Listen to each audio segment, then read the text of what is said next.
ब्रह्मांड नहीं बना, उससे पहले वेद है। वेद से ही ब्रह्मांड बना। सफेद रंग ब्रह्मांड में जहां भी है वहां गायत्री मंत्र का वाइब्रेशन है। गायत्री मंत्र को लेके बहुत सारे मिथ फैलाए जा रहे हैं। कहा जा रहा है कि महिलाओं को नहीं पढ़ना चाहिए, कहा जा रहा है कि ओम नहीं बोलना चाहिए। इसका मतलब उसको वेद जानते ही नहीं। संस्कृत को नीचा गिराने के लिए, वेद को नीचा गिराने के लिए साजिश रची जा रही है। मनुस्मृति केवल धर्म शास्त्र ही नहीं है, संपूर्ण जीवन का शास्त्र है। ईश्वर क्या है? तो ईश्वर एक ऐसी शक्ति है जो सारे ब्रह्मांड में है। जब ब्रह्मांड नहीं था तब भी थी। अब दो ऐसे घटनाक्रम हैं जो कहीं ना कहीं रामायण पे भी सवाल उठाते हैं। कलंक है, कलंक। रामायण पर कलंक भगवान श्री राम को बदनाम करने के लिए जोड़ा गया। धर्माचार्यों ने सबको भ्रम में डाल रखा है। आज भी वो कहते, आज भी छुआछूत करते हैं वो। आज यहाँ हनुमान जी की शक्ति है, सबकी शक्ति है, फिर भी देश में सबसे ज्यादा बीफ एक्सपोर्ट हो रहा है, आतंकवादी हमले हो रहे हैं, ये हनुमान जी नहीं रुकते। वशिष्ठ विश्वामित्र लड़ गए आपस में गाय के लिए। हमारे ऋषि ऐसे थे क्या?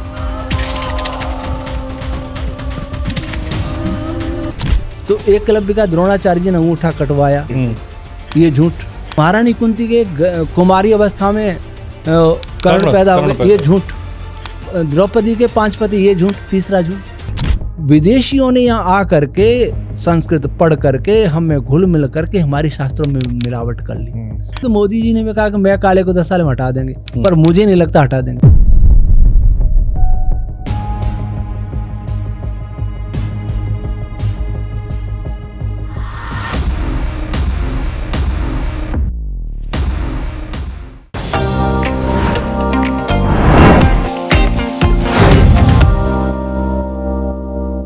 नमस्कार, पॉडकास्ट वाला पर आपका बहुत स्वागत है। मैं धर्मेंद्र द्विवेदी और मेरे साथ मेरे मित्र अभिषेक कुमार नीलमणि हैं। नमस्कार अभिषेक, आज मैं दर्शकों को बता दूं कि आज का पॉडकास्ट थोड़ा कंट्रोवर्शियल हो सकता है कुछ लोगों के लिए। ठीक है। क्योंकि हम बात करेंगे वेद बनाम विज्ञान की। ओके। और मैं ये कहता हूं कि जो बातचीत आप आज सुनेंगे उसके बाद जो आपका ज्ञान का लेवल है वो एक नेक्स्ट लेवल पर जाएगा। क्योंकि आपने महाभारत रामायण के बारे में सुना बहुत होगा, बहुत कुछ सुना है, बहुत कुछ सुना है, लेकिन आज उन पर ऐसी बातें होंगी कुछ जो आपने आज से पहले नहीं सुनी होंगी, और वो बातें ऐसी होंगी जो डेफिनेटली शॉकिंग होंगी आपके लिए। ठीक है। लेकिन इस सबसे पहले आगे बढ़ें उससे पहले आप चैनल को सब्सक्राइब कर लें। मेरी गुजारिश है आपसे, चैनल को कमेंट, वीडियो को लाइक करें, कमेंट्स करें और शेयर भी करें।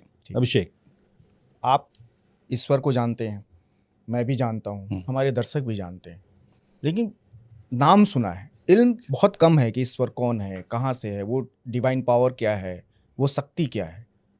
आज उस इल्म से हम भी परिचित होंगे और आप भी परिचित होंगे। आपको भी थोड़ा ज्ञान मिलेगा, मुझे भी थोड़ा ज्ञान मिलेगा। धर्मेंद्र जी, आपने ओम सुना होगा। जी बिल्कुल सुना। ओम की शक्ति के बारे में आप जानते होंगे, बहुत से मंत्रों के बारे में बात होती है। आप ये भी जानते हैं कि अब एक सवाल मेरे मन में हमेशा रहता है कि मंत्र बड़ा या ब्रह्मांड। हाँ, हमेशा रहता है ये दिमाग में कि क्या है, पहले मंत्र आए या पहले ब्रह्मांड आया। बिल्कुल इसी तरह के कुछ सवाल हैं जो हमारे दर्शकों के दिमाग में होंगे।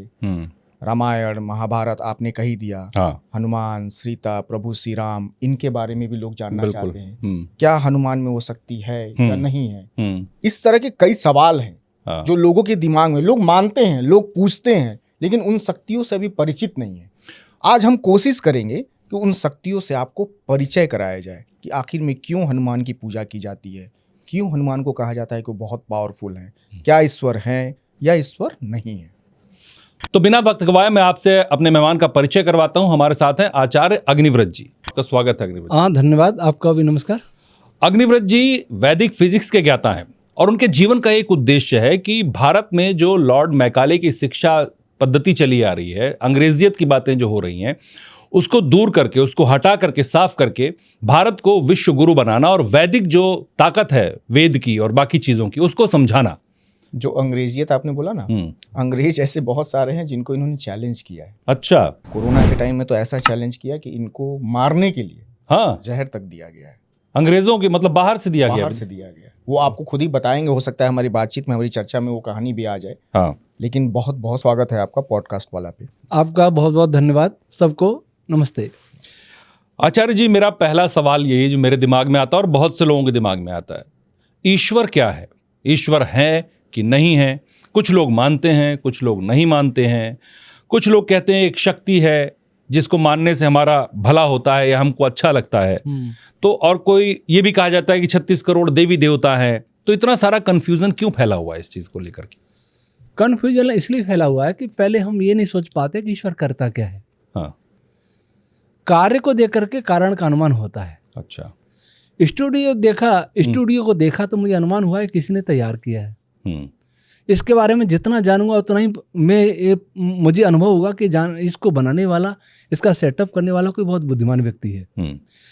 ऐसे ही जब हम ब्रह्मांड के बारे में जितना सोचेंगे उतना हम ईश्वर को जानेंगे। ईश्वर का विश्वास होगा कि ब्रह्मांड भी किसी ने बनाया। जब ये स्टूडियो साधारण नहीं बन सकता, एक खिलौना नहीं बन सकता, तो वो ब्रह्मांड कैसे बन जाएगा? तो उसको बनाने वाला भी कोई होगा। और ब्रह्मांड को जाने बिना सारे ईश्वर की बातें कर रहे हैं। इसलिए किसी को भी ईश्वर पर वैसा विश्वास नहीं है जैसा बिजली पर विश्वास है। करंट को कोई हाथ नहीं लगाएगा, वो सोचेगा मर जाऊंगा। लेकिन ईश्वर का किसी को विश्वास नहीं है। ईश्वर पर भाषण देने वाला भी झूठ बोल रहा है, ईश्वर से नहीं डरता। ईश्वर पर भाषण देने वाला भी ईर्ष्या करता है क्योंकि वो ईश्वर से नहीं डरता। ईश्वर को, इसका मतलब लोभ लालच भी वो करता है क्योंकि उसे अंदर से विश्वास नहीं है। वो व्यापार के लिए ईश्वर की बात करता है या अंधविश्वास भर ईश्वर की बात करता है। ब्रह्मांड को जब, सृष्टि को जब तक नहीं जानेगा तब तक ईश्वर को नहीं जान सकता। तो ईश्वर एक ऐसी शक्ति है जो सारे ब्रह्मांड में है। जब ब्रह्मांड नहीं था तब भी थी, सारे ब्रह्मांड के बाहर भी है, अंदर भी है। अर्थात अनंत आकार वाली, अनंत शक्ति वाली, अनंत ज्ञान वाली एक सत्ता जो सब में समाई है, यह जो सबके बाहर और अंदर है, उसे ईश्वर कहते हैं। और जो सर्वव्यापक है वो निराकार ही हो सकता है। साकार सर्वव्यापक नहीं होता, एक देशीय होता है। सर्वव्यापक, निराकार, सर्वशक्तिमान, सर्वांतर्यामी, ऐसी जो सत्ता है वह ईश्वर है। और सारे साइंस के लॉज उसी के बनाए हुए हैं। ये आप जो कह रहे हैं ये बातें सुनने में अच्छी लगती हैं। बहुत से धर्म गुरु कहते हैं कि ईश्वर निराकार है, शक्तिशाली है, उसी ने बनाया। लेकिन मेरा सवाल, आपने एक उदाहरण दिया बीच में कि कोई करंट को जाकर छुएगा नहीं क्योंकि उसको वो अनुभव मिलता है। हाँ। मैं कैसे मानूं कि ईश्वर है? मुझे क्या अनुभव मिलेगा? मैं बहुत से गलत काम करने वाले लोग बहुत अच्छा जीवन जीते हैं, उनको कुछ नहीं होता है। बहुत से बेचारे जो अच्छे सदाचारी लोग हैं उनका जीवन कष्टों में कट रहा है। तो ईश्वर है तो ईश्वर कर क्या रहा है? कैसे मैं फील करूं, मानूं कि ईश्वर है? देखिए, हम सभी संसार के लोग, विशेषकर मनुष्य, एक परीक्षा हॉल में बैठे हैं जी। और परीक्षा हॉल में एक निरीक्षक होता है। उससे कहेंगे कॉपी दे दीजिए, वो कॉपी दे देगा। पेन दे दीजिए, पेन दे देगा। दूसरी कॉपी दे दीजिए, वो दूसरी कॉपी दे देगा। अब उस जो मांगेंगे वो देगा। आप उस कॉपी में गाली लिखेंगे, वो नहीं रोकेगा। प्रश्न का उत्तर सही करेंगे तो कुछ नहीं बोलेगा, गलत करेंगे तो भी नहीं बोलेगा।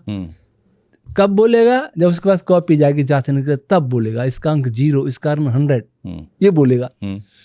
तो हमें अगर ईश्वर रोके, अगर वो निरीक्षक ईश्वर विद्यार्थी को रोकने लग जाए, परीक्षार्थी को, तो परीक्षा कैसी? ये हमारी परीक्षा है, इससे हमें डरना नहीं चाहिए।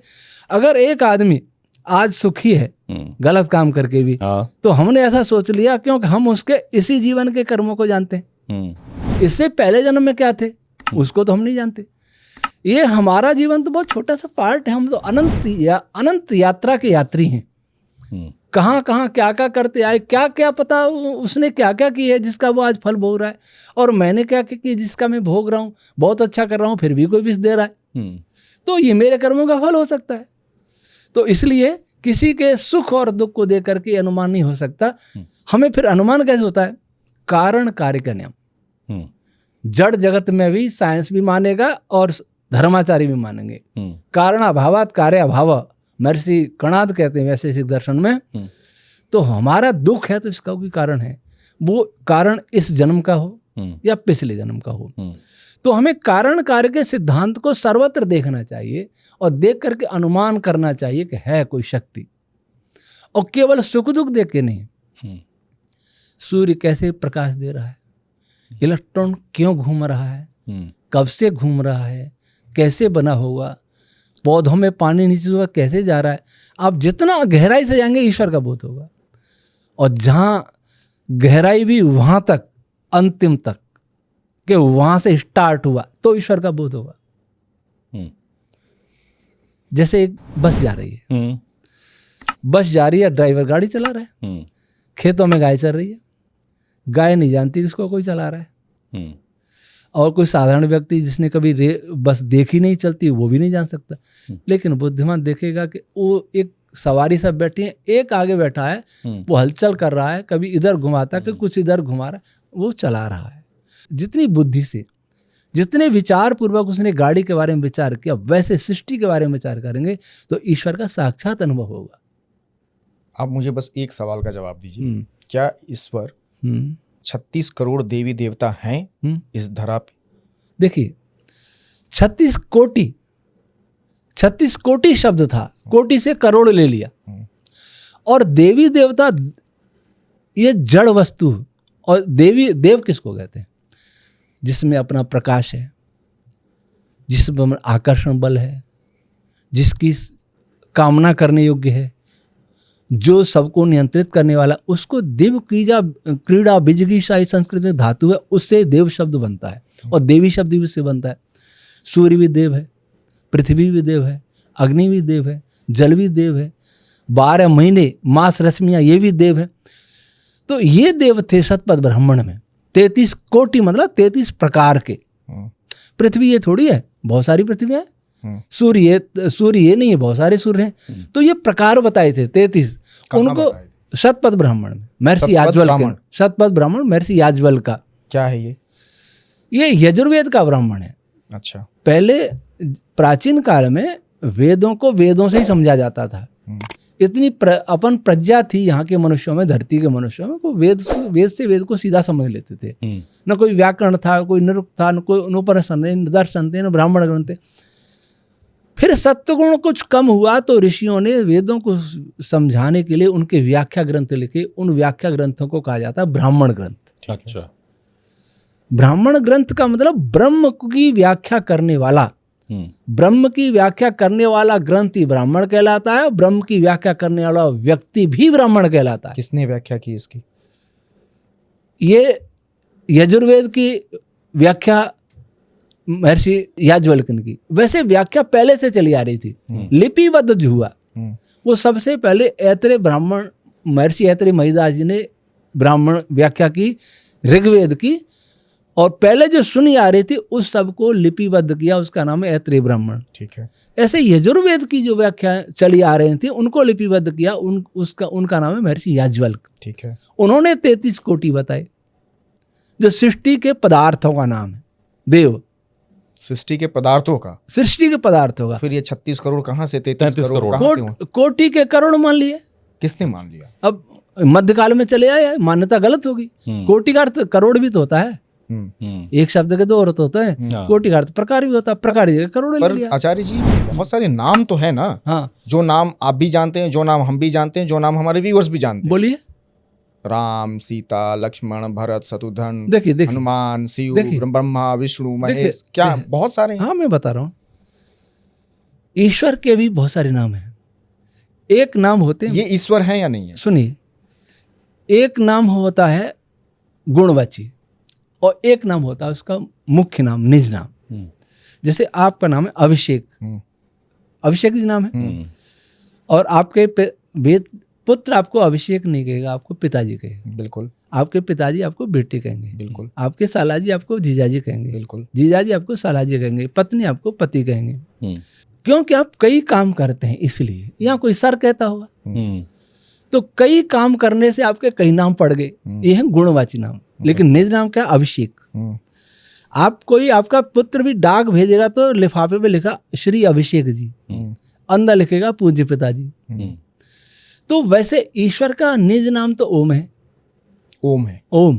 ठीक है। लेकिन बहुत सारे काम करता है, इसलिए उसे बहुत सारे नाम हुए। सबका कल्याण करता है, इसलिए शिव नाम है। शंकर, शंभु नाम है। सब जगह व्यापक है, इसलिए उसका विष्णु नाम है। ऐश्वर्य वाला है, इसलिए उसका इंद्र नाम है। सभी जीवात्माओं और पदार्थों का समुदाय का स्वामी, इसलिए उसका नाम गणेश और गणपति है। ये नाम थे। इन नाम अब वेदों में से ही नाम रखे मनुष्यों ने। भाषा और ज्ञान दोनों वेदों से ही सीखा मनुष्य ने।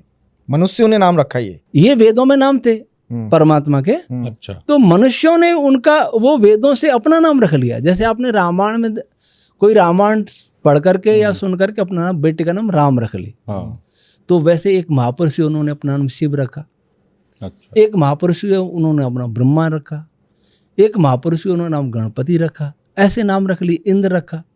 तो ये देववर्ग के योनियां भी थी, इन्होंने अपना नाम रखा। तो ये देव, ये ऐतिहासिक थे, ऐतिहासिक पुरुष हुए। एक वो परमात्मा था जो निराकार सर्वव्यापक, उसके भी ये नाम है, उसके ऐसे असंख्य नाम है। तो उन नामों से ये नाम रख लिए। हमने इन्हीं को समझ लिया। ईश्वर का अर्थ होता है सामर्थ्य वाला। राजा को भी ईश्वर कहा है महाभारत में, लेकिन परमेश्वर नहीं कहा। परमेश्वर परब्रह्म नहीं कहा। परब्रह्म सृष्टि निर्माता है। परब्रह्म किसको कहते हैं? महर्षि वेदव्यास जी ने ग्रंथ लिखा ब्रह्म सूत्र, उसको उत्तर मीमांसा भी कहते हैं और वेदांत दर्शन भी कहते हैं। पहला सूत्र है अथातो ब्रह्म जिज्ञासा। अब हम ब्रह्म को जानने की इच्छा करते हैं। कैसा ब्रह्म? जन्माद्य सेतः, जिससे जगत का जन्म आदि होता है। आदि से मतलब स्थिति और प्रलय भी।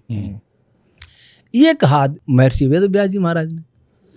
तो ईश्वर वह है जिससे जगत का जन्म होता है, स्थिति होती है और प्रलय करता है। स्थिति मतलब संचालन होता है।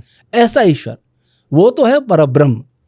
और बाकी अपने अपने जगह पर राजा ईश्वर है जो सामर्थ्य वाले ईश्वर, जैसे आदर से कहते थे आइए भगवान, स्वागत है। गुरु को बड़ा व्यक्ति आइए भगवान, एक भगवान वो भी है परमात्मा, क्योंकि वो सब भगवान मतलब ऐश्वर्य वाला, वो सबसे ज्यादा ऐश्वर्य वाला, इसलिए उसको भी भगवान कहते हैं। इस पार्ट का एक और आखिरी सवाल आपसे, बस हाँ या ना में आप जवाब दे दीजिएगा। आप भगवान शिव, ब्रह्मा, विष्णु, महेश, श्री कृष्ण, राम, हनुमान, जितने भी नाम हम जानते हैं, मैं भी जानता हूं। आप मानते हैं? उनको मैं मानता हूँ, बहुत महान। जो मानते हैं उनसे ज्यादा मैं मानता हूँ, और जो मानते हैं उनसे ज्यादा जानता भी हूँ उनको मैं। हाँ, वो तो मैं समझ गया कि आप जानते हैं, मानते भी और जानता भी। उनको हम भी ईश्वर माने? ईश्वर नहीं, महापुरुष माने, ब्रह्म नहीं माने उनको। ब्रह्मा को ब्रह्म नहीं माने? ब्रह्म नहीं, ब्रह्मा एक तो वो निराकार, वो तो ब्रह्मा है ही। लेकिन ये जो ब्रह्मा हुए, जिन्होंने, ब्रह्मा कौन थे? जब इस धरती पर मनुष्य ने जन्म लिया, 4 ऋषियों ने वेदों की ऋचाओं को ब्रह्मांड से ग्रहण किया। अग्नि, वायु, आदित्य, अंगिरा, जिनका जन्म भूमि से हुआ और ब्रह्मा जी का भी भूमि से हुआ, इसलिए उनको कहते हैं स्वयंभू। उन ब्रह्मा जी को चारों ने वेद की शिक्षा दी, वेद ट्रांसफर कर दिया, ईश्वर से प्राप्त कर ब्रह्मा जी को ट्रांसफर कर दिया। ब्रह्मा जी सब इस धरती के वह व्यक्ति थे जिन्होंने सबसे पहले चारों वेदों का ज्ञान हुआ। सामान्य ज्ञान नहीं जैसा आज होता है, संपूर्ण सृष्टि का ज्ञान। वेद के ज्ञान का अर्थ है संपूर्ण सृष्टि का ज्ञान। गोपथ ब्राह्मण का अथर्ववेद का, उसमें एक बात कही है, अथर्ववेद का ब्राह्मण, अथर्ववेद की व्याख्या। तो हम क्या, मतलब आप जो नाम हमने बताए, उस नाम से पहले वेद है? उन नाम से पहले वेद है। पहले वेद है? ब्रह्मांड नहीं बना उससे पहले वेद है। अच्छा, किताब नहीं? किताब नहीं, हाँ वेद। हाँ, वेद मंत्र की बात नहीं कर रहा हूँ, वेद वाइब्रेशन के रूप में वेद से ही ब्रह्मांड बना। वेद मंत्रों की ध्वनियों से पदार्थ कंडेंस होकर ब्रह्मांड रूप में परिवर्तित हुआ। ये हमारी थ्योरी है, वैदिक रश्मि थ्योरी ऑफ यूनिवर्स। आचार्य जी, मुझे ये बताइए कि सबसे शक्तिशाली वेद मंत्र कौन सा है और क्यों है? गायत्री मंत्र को सबसे ज्यादा महत्वपूर्ण माना है।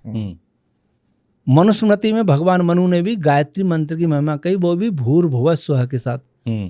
तत्सवितुर्वरेण्यम, यहाँ से गायत्री मंत्र है। भूर्भुवः स्वः गायत्री का भाग नहीं है। अच्छा, हाँ, क्योंकि गायत्री में, आर्षी गायत्री में केवल 24 अक्षर होते हैं। तत्सवितुर्वरेण्यम में 23 अक्षर हैं। ये निश्चित गायत्री है। ओम भूर्भुवः स्वः अलग जुड़ जाता है, इसका अलग छंद है। तो दोनों मिलकर के इनके जप का विधान किया है। ये क्यों विशिष्ट है? इसको इस बात से समझें कि अनेक मंत्रों में तो ईश्वर की स्तुति है, गुणों का कीर्तन, ईश्वर ऐसा है। कुछ मंत्रों में प्रार्थना है, हमें ये दीजिए, हे प्रभु हमारी बुद्धि को निर्मल करो, या हमें धन, जो भी है। कुछ मंत्र ऐसे हैं जिसमें उपासना, हे प्रभु हम तेरा उपासना करते हैं, ध्यान करते हैं। गायत्री मंत्र में तीनों चीज हैं। अच्छा, ये तीनों चीज गायत्री मंत्र में, तीनों मंत्र, ठीक है। स्तुति, प्रार्थना, उपासना। और दूसरा, गायत्री मंत्र को वेद माता भी कहा है गोपथ ब्राह्मण में, जो वेद माता। हाँ, वेद माता, किसी अन्य मंत्र को नहीं कहा। उसका क्या कारण है कि इस ब्रह्मांड में सबसे पहले गायत्री छंद ही पैदा होता है। ओम भी स्वयं गायत्री छंद है। अच्छा। भू गायत्री छंद है, स्व गायत्री छंद है, बहुत से। लेकिन आरसी में देखें तत्सवितुर्वरेण्यम भी गायत्री छंद है। इस ब्रह्मांड में जहां जहां भी ब्रह्मांड है वो मंत्रों से बना, लेकिन सारे ब्रह्मांड के पूरे परिधि में गायत्री मंत्र है, वो इस सबको आच्छादित किए है। जैसे माता गर्भ में सबको धारण, अपने बच्चे को धारण करती है, वैसे गायत्री के वाइब्रेशन ने साई वाइब्रेशन को अपने अंदर धारण कर रखा है, इसलिए इसको वेद माता कहते हैं। सब जगह गायत्री मंत्र भरा हुआ है, इसलिए अन्य मंत्रों को ये अपने अंदर धारण की है, इसलिए इसको वेद माता कहते हैं। शक्तिशाली इसलिए क्योंकि इसमें उपासना, स्तुति, प्रार्थना तीनों ही है। पर इसका अर्थ नहीं है कि गायत्री मंत्र से हम किसी का अनिष्ट कर देंगे या हमें शक्ति मिल जाएगी। गायत्री मंत्र का अर्थ जाने, उसके अनुसार अपना जीवन बनाए। जीवन नहीं बनाया तो कोई प्रभाव नहीं है। हाँ, ध्वनि का प्रभाव अवश्य रहेगा, फिर भी ध्वनि का प्रभाव रहेगा। आचार्य जी, गायत्री मंत्र को लेकर बहुत सारे मिथ फैलाए जा रहे हैं। कहा जा रहा है कि महिलाओं को नहीं पढ़ना चाहिए, कहा जा रहा है कि ओम नहीं बोलना चाहिए, कहा जा रहा है कि गायत्री मंत्र पढ़ना ही नहीं चाहिए। जो आजकल जो नए नए एस्ट्रोलॉजर सोशल मीडिया पे फैल गए हैं ना, वो बहुत मिथ फैला चुके हैं गायत्री मंत्र को लेके। आप एक बहुत बड़े ज्ञाता हैं वैदिक फिजिक्स के, और वेदों के बारे में आपसे बड़ा ज्ञान किसी के पास नहीं है, मैं ये मानता हूँ। तो आप मुझे ये बताइए, क्या कोई भी पढ़े, कोई भी शक्तिशाली मंत्र को बोले? देखिए, परमात्मा ने महिला, पुरुष और कोई शूद्र नहीं पढ़े। ये भी कहा जाता है कि सिर्फ ब्राह्मण पढ़ सकता है गायत्री मंत्र, ये कहा जाता है। हाँ, यही पढ़े, उदाहरण करना चाहिए, तब होना। देखिए, बहुत सारे मिथ फैलाए गए। ब्राह्मण, क्षत्रिय, वैश्य, शूद्र तो कर्म से है, ये जन्म से होता ही नहीं। ठीक है। महाभारत में महर्षि वेद व्यास जी कहते हैं कि जन्म से सभी ब्राह्मण हैं, क्योंकि सबसे पहली पीढ़ी जो हुई थी वो ब्रह्म को जानने वाली थी, मुक्ति से आई थी, इसलिए सबसे पहली पीढ़ी ब्राह्मण ही है। अगर जन्म से माने तो सभी ब्राह्मण है, धरती के मनुष्य, जन्म से माने तो ठीक है। कर्म से माने तो कितने ब्राह्मण है जो वेद जानता है वो ब्राह्मण नहीं जानते तो नहीं है। गिनती के होंगे, गिनती के हैं। और जो वेद की बात करते हैं वो भी नहीं जानते। मेरा अनुभव है कि वेद मंत्रों की व्याख्या बहुत हो रही है। अब जैसे आपने कह दिया, कोई कह रहा है कि गायत्री मंत्र, इसका मतलब उसको वेद जानते ही नहीं, वो नहीं जानता ना, वेद जानते ही नहीं, उसको वेद का कोई ज्ञान नहीं है। ये एक बहुत बड़ा हमारे समाज में विघटन पैदा करने का षड्यंत्र है, और इस पर मैं ग्रंथ भी लिख रहा हूँ कि हमारे देश और हमारे सनातन धर्म की ये दुर्गति कैसे हुई है। कुछ तो हमारे पूर्वजों की भूलें हुई, मध्यकालीन पूर्वजों की, उस ऋषि काल की कोई भूल नहीं है। उन्होंने और कुछ विदेशियों ने यहाँ आकर के संस्कृत पढ़ करके हमें घुल मिल करके हमारे शास्त्रों में मिलावट कर ली। दुर्भाग्य से आज उन्हीं शास्त्रों को हम वैसा यथातथ सही मान रहे हैं, ये हमारी गलती। कुछ शास्त्रों का अर्थ गलत कर दिया, उसको भी हम वैसा वैसा मान रहे हैं। उन्हीं में से एक ये है कि स्त्री शूद्र वेद न पढ़े, उन्हीं में से एक मिलावट है, तो उसको हम वैसा का वैसा सही मान रहे हैं। तो ये एक षड्यंत्र है, और आज इस षड्यंत्र को हमारे धर्माचार्य समझ नहीं पा रहे। एक आधा नारी को अलग कर दिया, दलित को आधा कर दिया, बच्चे कितने। और मनु जी को तो सुनता ही नहीं है। अच्छा, मनु स्मृति को लेके तो इतनी ज्यादा गालियां दी जाती हैं। वो आजकल का ट्रेंड है, हर बात में कुछ पार्टियां, राजनीतिक पार्टियां, कि मनु स्मृति है, मनुवादी सोच है। तो क्या मनु ने क्या लिखा था ऐसा कि इतना विरोध होता है उसका? पहले मैं स्त्री वाला कर दूं। हाँ, महर्षि दयानंद से पूछा कि क्या स्त्री शूद्र भी वेद पढ़े, तो बोले क्यों ना पढ़े। परमात्मा ने सबको कान दिए, परमात्मा ने सबको आंखें दी, परमात्मा ने वायु दी, सबको नाक सांस लेने के लिए दिए। तो जब अन्न जल वायु सब परमात्मा का ग्रहण करते हैं, सूर्य का प्रकाश सबके लिए, चंद्रमा का प्रकाश सबके लिए, धरती सबके लिए, अन्न जल सबके लिए, तो परमात्मा का ज्ञान सबके लिए क्यों नहीं? सब पढ़े। स्त्री तो पुरुष की निर्माता है, माता निर्मात्री भवती। वेद माता, आप तो कही रहे वेद माता।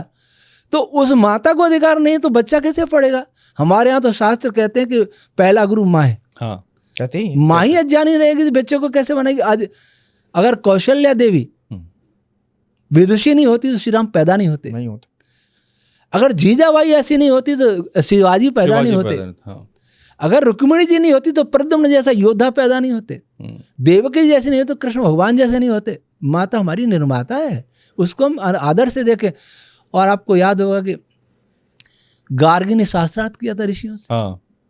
देवी गार्गी ब्रह्मवादिनी नाम से प्रख्यात है, ब्रह्मचारिणी थी, और याज्ञवल्क्य से टक्कर उन्होंने ली जनक जी की सभा में। मतलब पढ़े ना कोई, सिंपल एक लाइन में सबको पढ़े, सबको पढ़े, अवश्य पढ़े। ठीक। अब मनुस्मृति की बात कर रहा था कि ऐसा मनुस्मृति में क्या है कि बिना जिसने पढ़ा भी नहीं हर आदमी गाली देता है कि ये मनुवादी सोच है आपकी, मनुस्मृति में ये लिखा है। क्या है मनुस्मृति? जो गाली देता उसने भी नहीं पढ़ी है, और जो मनु जी को मानता उसने भी नहीं पढ़ी है। ठीक है, दोनों ही गलत हैं, दोनों ही भ्रम में हैं। भ्रम कैसे पैदा हुआ? जैसा कि मैंने कहा कि कुछ तो विदेशी षड्यंत्र है, हमारे ग्रंथों में मिलावट हुई, और मिलावट उन ग्रंथों में हुई जो समाज से सीधे जुड़े थे। मनुस्मृति संसार का सबसे पहला मनुष्यकृत ग्रंथ है। अच्छा। क्योंकि वेद तो ईश्वरी वाणी है। हाँ। मनुष्यकृत ग्रंथ, और मनु जी के कारण ही हम लोग मनुष्य कहलाए। अच्छा। मनोरपत्य मनुष्य है, मनु का पुत्र, मनु की संतान ही मनुष्य कहलाती है। तो नहीं जानते जो अपने को कहते हैं मनु विरोधी, और वो मनु जी की तो संतान है, मनुष्य तो कहलाते हैं वो। अब मनु जी ने ब्रह्मा जी के समय, मतलब सृष्टि का आदि की बात है, पहले सब ब्राह्मण थे, जैसा महर्षि व्यास जी ने कहा। धीरे धीरे व्यवस्था में कुछ ऐसा लगा कि ऋषियों को लगा कि कोई राजा होना चाहिए, तो ब्रह्मा जी के पास गए। महाभारत में आता है प्रकरण। ब्रह्मा जी ने से कहा कि कोई राजा होना चाहिए, कोई विधान होना चाहिए। तो उन्होंने कहा मनु के पास जाओ।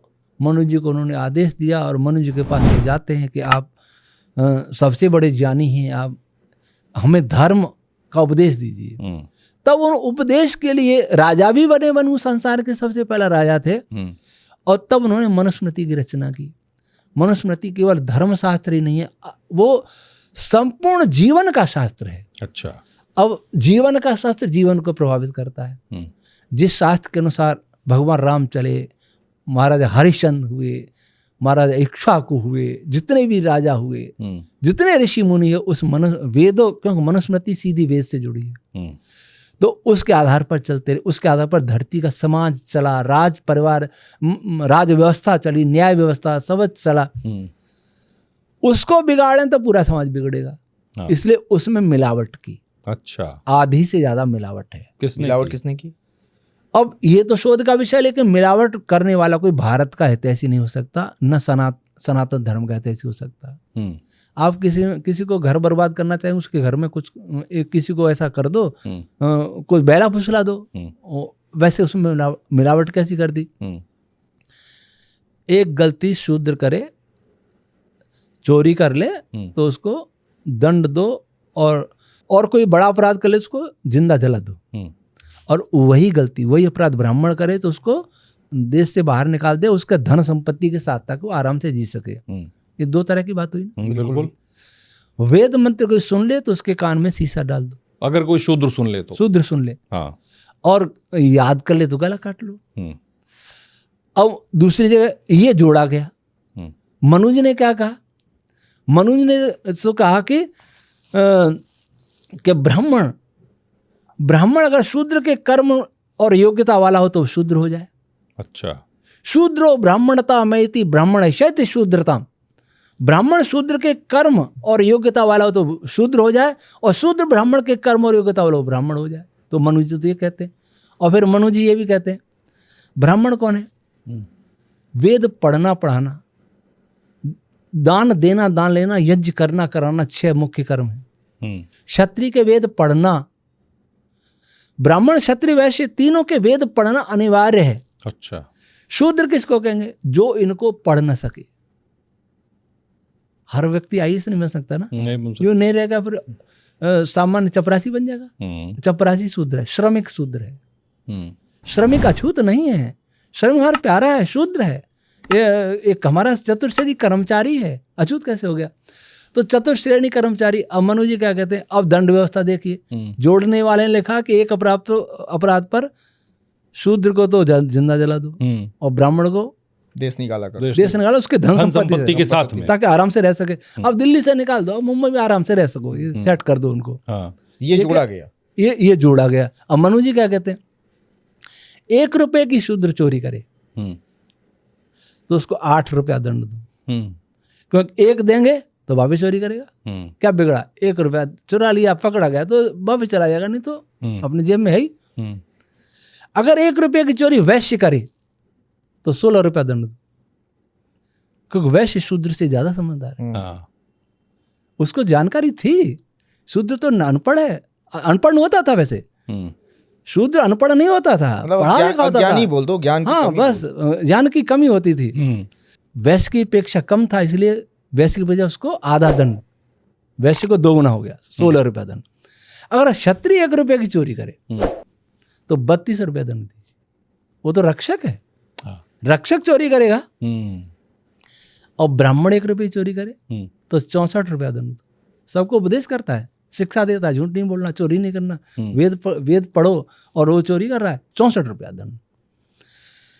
और राजा का मंत्री चोरी करे तो 800 रुपये दंड दो।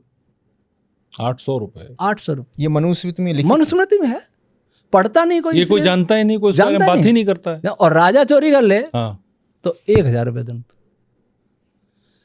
लेबर की अपेक्षा आज के समय में प्रधानमंत्री को 125 गुना दंड देने का विधान है मनु जी का। अच्छा, हाँ, वाह।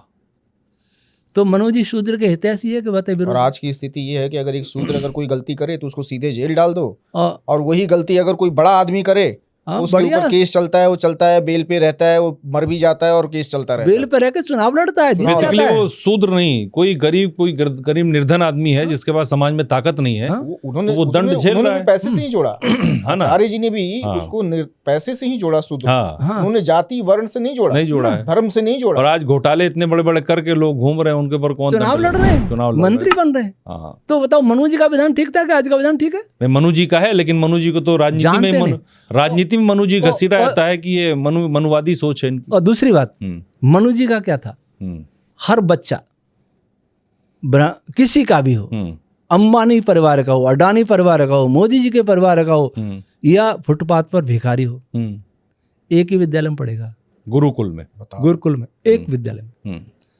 कोई प्राइवेटाइजेशन, निजीकरण कुछ नहीं होगा, सरकारी विद्यालय होगा, आवासीय विद्यालय होगा, एक जैसा भोजन, एक जैसे कपड़े, एक जैसे बिस्तर, एक जैसा सिलेबस, एक जैसे पढ़ाने वाले। ऐसा नहीं कि गांव का स्कूल है, इसमें क्या है, दिल्ली चलो, नहीं, एक जैसी व्यवस्था होगी, जैसे गुरुकुल में हुआ करती थी। और अंबानी अडानी को लाके अपने बच्चे को काजू बादाम देना चाहें तो नहीं, दे दो, सबको बटेगा, सभी छात्रों को बटेगा।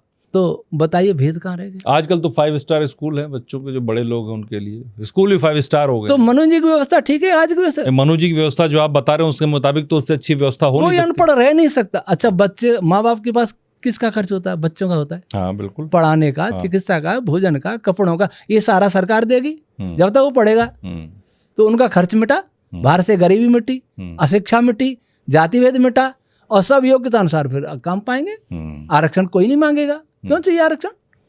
आरक्षण तो इसीलिए चाहिए, मनु ने ऐसा कुछ कहा और उसकी वजह से इतना अत्याचार। मनु जी को सही ढंग से प्रस्तुत नहीं किया गया। ठीक है, अब हम ओम के बारे में बात करें। आप मुझे ओम के बारे में संपूर्ण जानकारी दीजिए, ऐसी जानकारी जो हम नहीं जानते हो और जो हमें चौंका दे, हमारे व्यूअर्स को चौंका दे, क्योंकि आप बार बार ओम का नाम ले रहे हैं। देखिए, 2 पदार्थ हैं, एक वाचक, एक वाच्य। वाचक क्या होता है? जैसे आपका नाम अभिषेक, यहाँ लिख दो अभिषेक, ये शब्द वाचक है। और वाच्य कौन है? आप, आपका शरीर। ये वाचक और वाच्य, ये अंतर समझ लेना। तो एक ओम तो शब्द है जो अक्षर रूप में नित्य है, मतलब सदा रहा, जो मैं अभी बताया। और एक वाच्य परमात्मा है जिसका नाम भी ओम है। वो चेतना जिसकी मैंने चर्चा की, सर्वशक्तिमान, सर्वव्यापी, सर्वांतर्यामी, वो ओम है। तो एक तो वो ओम है वाच्य, परब्रह्म परमात्मा, सबका रक्षक, सबका पालक, सृष्टि का निर्माता, सृष्टि का संचालक, कर्मानुसार फल देने वाला, समय पर प्रलय करने वाला। और एक ओम वो शब्द है जो पहला वाइब्रेशन है ब्रह्मांड का, सबसे पहले ध्वनि ब्रह्मांड में कोई उत्पन्न हुई परावस्था में, तो ओम है। उसी को कहते हैं काल, जिसके लिए महर्षि वेद व्यास जी ने महाभारत में लिखा काल अमूलम इदम सर्वम, सब कुछ काल करता है, वह काल ओम है। और वह पर ओम सभी अक्षरों को वाइब्रेट करके सारी सृष्टि को कंट्रोल कर रहा है। तो कोई एक शब्द है काल ओम, और वो उसको कौन कंट्रोल कर रहा है? वो परब्रह्म ओम। अब इस ओम का इतना रहस्य है, मैंने पुस्तक लिखी है गोपद ब्राह्मण विज्ञान। इतनी जानकारी ओम के विषय में कहीं नहीं मिलेगी, और गायत्री मंत्र के विषय में कहीं नहीं मिलेगी। ओम में अक्षर का अलग प्रभाव पड़ेगा, इस ब्रह्मांड पर पड़ेगा नहीं, पड़ रहा है। अक्षर अलग काम करता है, ओ अक्षर का अलग काम करता है, अ ओ मिलके ओ बनता है, उसका अक्षर प्रभाव अलग प्रभाव होता है। और ओ व ऊ भी व से बना है, अब रक्षण धातु है, उससे बनता ओम। व का अलग प्रभाव पड़ता है, म का 5 प्रभाव पड़ते हैं। इस सारी सृष्टि में जो भी ठोस पदार्थ हैं, या कहीं अप्रकाशित पदार्थ हैं, या कहेंगे पार्टिकल हैं, इन सब पर अ अक्षर का प्रभाव पड़ता है। वो उसको प्रभावित करने में, उसको बनाने में सबसे बड़ी भूमिका अक्षर की भूमिका कैसे? जैसे मैं कई चीज़ विषय जानता हूँ, लेकिन अभी एक्टिव हूँ एक मंत्र का भाष्य करने में, तो ये भाष्य मेरा मंत्र का भाष्य कर रहा हूँ, अभी यहाँ एक्टिव हूँ। सब विचार तो और भी हैं, लेकिन अभी एक्टिवनेस यहाँ है। इसका अर्थ है मेरा पार्ट अलग नहीं हो गया, मैं वही हूँ, मेरा मस्तिष्क वही है। वैसे ओम का अक्षर सारे ब्रह्मांड के पार्टिकल्स को प्रभावित करने और उत्पन्न करने में समर्थ होता है। ओ अक्षर स्पेस को बनाने में और स्पेस को नियंत्रित करने में अपनी भूमिका निभाता है, अनिवार्य और अंतिम भूमिका उसी की होती है। और ओ अक्षर जो फोटॉन्स, सूर्यलोक जितने तारे हैं, उनको बनाने और नियंत्रित करने में भूमिका निभाता है। अच्छा, हाँ। और वह अक्षर क्या कहता है? ओ की भूमिका को, तारे के बनने की भूमिका, फोटोन के बनने की भूमिका को पूर्ण करने में वह का योग रहता है। वो फाइनल सिग्नेचर उन्हीं का, वह का। हाँ, वह का। और म में सारे ओम का एक साथ सिग्नेचर, अंतिम सिग्नेचर, फाइनल मेन ऑफिसर वो है। तो इस सब मिलकर के ओम बना। अब दूसरी तरफ यजुर्वेद के, ऋग्वेद के जो मंत्र बने, शैली के ऋग्वेद के जो मंत्र उत्पन्न हुए, उनकी उत्पत्ति में अक्षर का मूल भूमिका है सबसे ज्यादा। ठीक है। और ओ अक्षर में, यजुर्वेद में ओ अक्षर की भूमिका है, और सामवेद के मंत्रों में ओ अक्षर की भूमिका है सबसे ज्यादा, औरों की भी पर सबसे ज्यादा प्रधान। और अथर्ववेद के मंत्रों में वह अक्षर की भूमिका है, लेकिन फाइनल करना, फाइनल भूमिका पूर्ण करने में, मतलब मंत्री का सिग्नेचर लास्ट में उन्हीं का लगेगा। हाँ। तो ये ऐसा साइंस आपको, और भी छंद, गायत्री मंत्र जो पैदा हुए उसमें अक्षर की भूमिका है। त्रिष्टुप जो अक्षर पैदा हुए उसमें ओ की भूमिका है। और जगती 3 छंद प्रधान माने जाते हैं, जगती में ओ की भूमिका है। लेकिन आचार्य जी, ये ओम आया कहाँ से? मतलब ध्वनि भी, जैसे हम बोल रहे हैं, हमने सुना है, हम बोल रहे हैं, कहाँ से आया? सबसे पहले किसी ने तो रचना की होगी, किसी ने कुछ बोला होगा, किसी ने देखा होगा, समझा होगा। ये अक्षर ब्रह्मांड में भरे हुए हैं, प्रकृति में भरे हुए हैं। किसको दिखते हैं? किसको दिखते हैं? दिखने का तो सवाल ही नहीं, दिखने की चीज ही नहीं है। जो दिखने की नहीं है वो किस दिखे? तो कौन लिपिबद्ध किया? किसने देखा, किसने लिपिबद्ध किया? देखिए, लिपिबद्ध अलग बात है। वेद जो ब्रह्मांड में लिपि रूप में नहीं है, ध्वनि रूप में है। मैं समझ गया, ध्वनि रूप में है, लेकिन वो ध्वनि रूप में भी किसी ने तो समझा होगा ना उसको, तब तो लिपिबद्ध हुआ ना। अग्नि, वायु, आदि, तंगरा 4 ऋषियों ने सबसे पहले समझा। अच्छा, उन्होंने समझा, फिर ब्रह्मा जी ने समझा, फिर सब लोगों ने समझा। अच्छा आचार्य जी, ये बताइए, जैसे आपने ओम के अंदर इतनी शक्ति बताई, तो कोई व्यक्ति, सब जैसे मैं हूं, मैं ओम का जाप करता हूं, तो उससे मुझे क्या लाभ होगा? जाप का विधान किया महर्षि पतंजलि ने योग दर्शन में, कि जाप कैसे किया जाए। लिखते हैं, तस्य वाचक प्रणव, उस ब्रह्म का वाचक प्रणव है ओम। जाप कैसे करना? तद जपस तदर्थ भावनम, उसका जब उसकी अर्थ की भावना के साथ किया जाए। ठीक है। अर्थ की भावना कैसे? मैं अर्थ जानता हूँ, कांटा लगने का अर्थ क्या होता है, लेकिन दूसरे के कांटा लग गया हंस पड़े के देखो उसके कांटा लग गया, अपने कांटा लग पाए उछल पड़े चिल्ला पड़े, ये भावना का अंतर हो गया। बिल्कुल। जब तक हम ओम का जाप उसके ये जैसे ये बताया इतना, ये तो बहुत विस्तार है, अभी मैं तो संक्षेप में बताया जी। ये सारा ज्ञान आ जाए, ज्ञान के साथ में फीलिंग भी हो कि सब जगह ओम और ईश्वर वाच्य परमात्मा हमारा हुआ है, फीलिंग हो तो फीलिंग के अनुसार अपना जीवन बने। वो ओम पापों से रक्षा करता है, वो हमें देख रहा है, वो हमारी बातें सुन रहा है, हमारी बातों को जान रहा है। हम मनन कर रहे हैं, चिंतन करें, तभी वो जान रहा है। तो हम गलत चिंतन न करें, गलत व्यवहार न करें, मिथ्या भाषण नहीं करें, किसी के साथ किसी का कोई अनिष्ट नहीं करें, हिंसा नहीं करें, द्वेष नहीं करें, ईर्ष्या नहीं करें, छल कपट नहीं करें। तब ओम का प्रभाव होगा। क्या प्रभाव होगा? उसका प्रभाव ये होगा कि आप जो सोचेंगे आपका जीवन पवित्र होगा, आप जो सोचेंगे वो फलीभूत होगा। अच्छा, होगा। इतनी वाइब्रेशंस में ताकत है उसके? वाइब्रेशन में ताकत नहीं है, उसके जप के अनुसार अपना जीवन बनाने में ताकत है, उसके आचरण में ताकत नहीं। मैं उस ध्वनि के असर की बात कर रहा हूँ। अगर मैं ओम बोलता हूँ या ओम ऐसे बहुत लोग करते हैं, वो ध्वनि का क्या असर? ध्वनि का असर भी शरीर पर अच्छा होगा, क्योंकि गायत्री है। अच्छा। ओम भी गायत्री छंद है, वो दैवी गायत्री है। और गायत्री का जो प्रभाव होता है शरीर में तेजस्विता, ज्ञान की उत्पत्ति, सतोगुण की उत्पत्ति। अच्छा। ये प्रभाव हमारे अंदर। लेकिन एक चीज है धर्मेंद्र जी, आप हमारे दर्शकों को ये कह सकते हैं, क्योंकि बहुत मिथ है कि आप ओम भी बोलिए और गायत्री मंत्र भी बोलिए, कोई फर्क नहीं पड़ता। स्त्री हैं, पुरुष हैं, शूद्र हैं, ब्राह्मण हैं, कुछ भी, किसी भी जाति धर्म के लोग, जिसका मन करे वो बोल सकता है। ये आचार्य जी ने क्लियर कर दिया कि किसी को गायत्री मंत्र बोलने में कोई दिक्कत नहीं, ओम बोलने में कोई दिक्कत नहीं है। आपकी मन और भावना अच्छी होनी चाहिए, इसके अलावा कोई रोक नहीं है। आचार्य जी, हम वेदों की बात कर रहे थे। कई बार हमारे यहाँ ये मिथ होता है जैसे कि हमको प्याज नहीं खाना चाहिए, लहसुन नहीं खाना चाहिए। तो क्या वेदों में ये रोका गया है, खाने के लिए मना है, या कोई और वजह है, सिर्फ तामसिक है इसलिए? प्याज लहसुन औषधि है। अच्छा। इसको खाने से कोई पाप नहीं लगता है, परंतु ब्रह्मचारी के लिए ठीक नहीं है, तमोगुणी है, इसलिए ब्रह्मचारी को इसका सेवन नहीं करना चाहिए। और गृहस्थों को भी सत्वगुण वालों को नहीं करना चाहिए, क्योंकि तमोगुण बुद्धि के लिए अच्छा नहीं होता।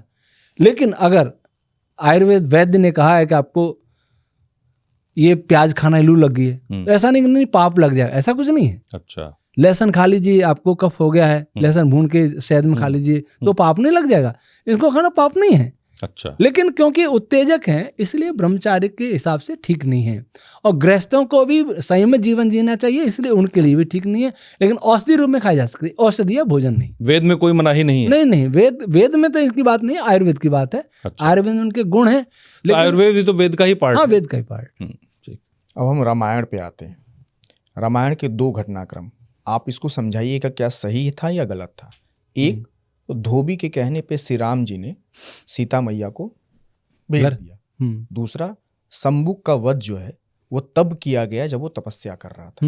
अब 2 ऐसे घटनाक्रम हैं जो कहीं ना कहीं रामायण पे भी सवाल उठाते हैं। कलंक है, कलंक, रामायण पर कलंक, भगवान श्री राम पर कलंक के रूप में देखे जा सकते हैं। कलंक? हाँ, वो कलंक ही कहेंगे, लोग आरोप लगाते हैं इस पर, बहुत प्रहार हो रहा है जी। वस्तुतः श्री राम बहुत पवित्र थे, उनका जीवन बहुत तुच्छ था।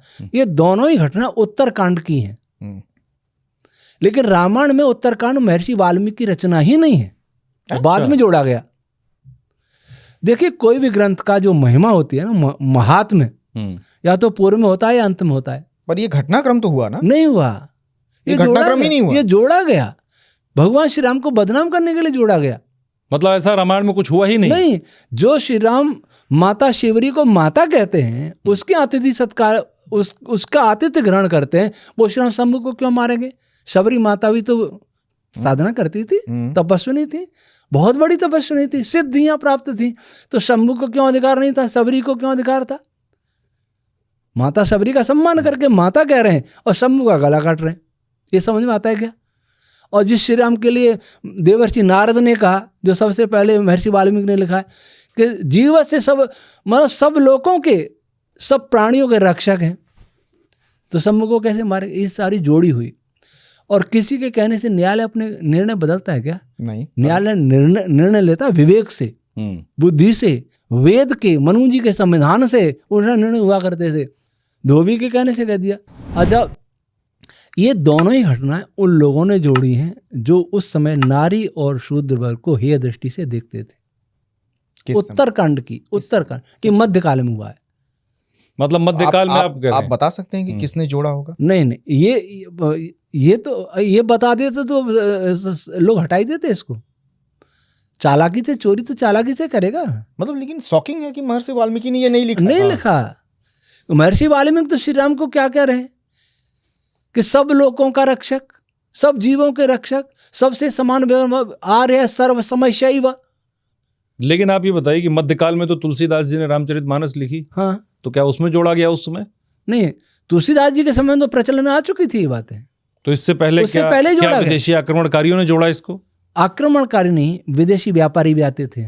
अच्छा, बुद्ध के बाद ही आक्रमण शुरू हो गए। और उससे पहले 720 एडी के आसपास, 720 एडी के तो इस्लाम का शुरू, इस्लाम हुणसक पहले आए। अच्छा, हुणसक पहले आए, उससे पहले व्यापारी आते थे। व्यापारी यहाँ बस गए, बस करके संस्कृत पढ़ ली और छद्मवेश में संस्कृत बन गए, ब्राह्मण बन गए और जोड़ दिया। ऐसा भी संभव है, जो इस देश को नीचा दिखाने के लिए। आप समझिए कि ये अगर नहीं होता तो श्री राम का विरोधी पेरियार थोड़ी होता। हाँ, अगर ये घटना नहीं होती तो। हाँ, बिल्कुल। तो ये घटनाएं हमारे देश समाज को, हिंदू समाज को, हिंदू तो बाद में आया, आर्य शब्द था, इसको तोड़ने के लिए ये घटनाएं लिखी गई। तो क्या इस चीज को समझ नहीं पा रहे लोग? समझ नहीं पा रहे, इसलिए नहीं समझ पा रहे क्योंकि धर्माचार्य नहीं समझ पा रहे। धर्माचार्यों ने सबको भ्रम में डाल रखा है। आज भी वो कहते, आज भी छुआछूत करते हैं वो। अच्छा, हम बात करेंगे, अभी रामायण की बात हो रही थी तो हनुमान जी की बात करना बहुत जरूरी है। अगर रामायण की बात हुई तो हनुमान जी के बारे में कहा जाता है कि वो सबसे शक्तिशाली हैं, आज भी हैं, कलयुग में सबसे आसान है उनकी आराधना करना और प्रत्यक्ष देवता हैं। तो आप बताइए कि हनुमान जी की शक्ति क्या है, उनके बारे में थोड़ा बताइए। पहले हनुमान जी कौन थे?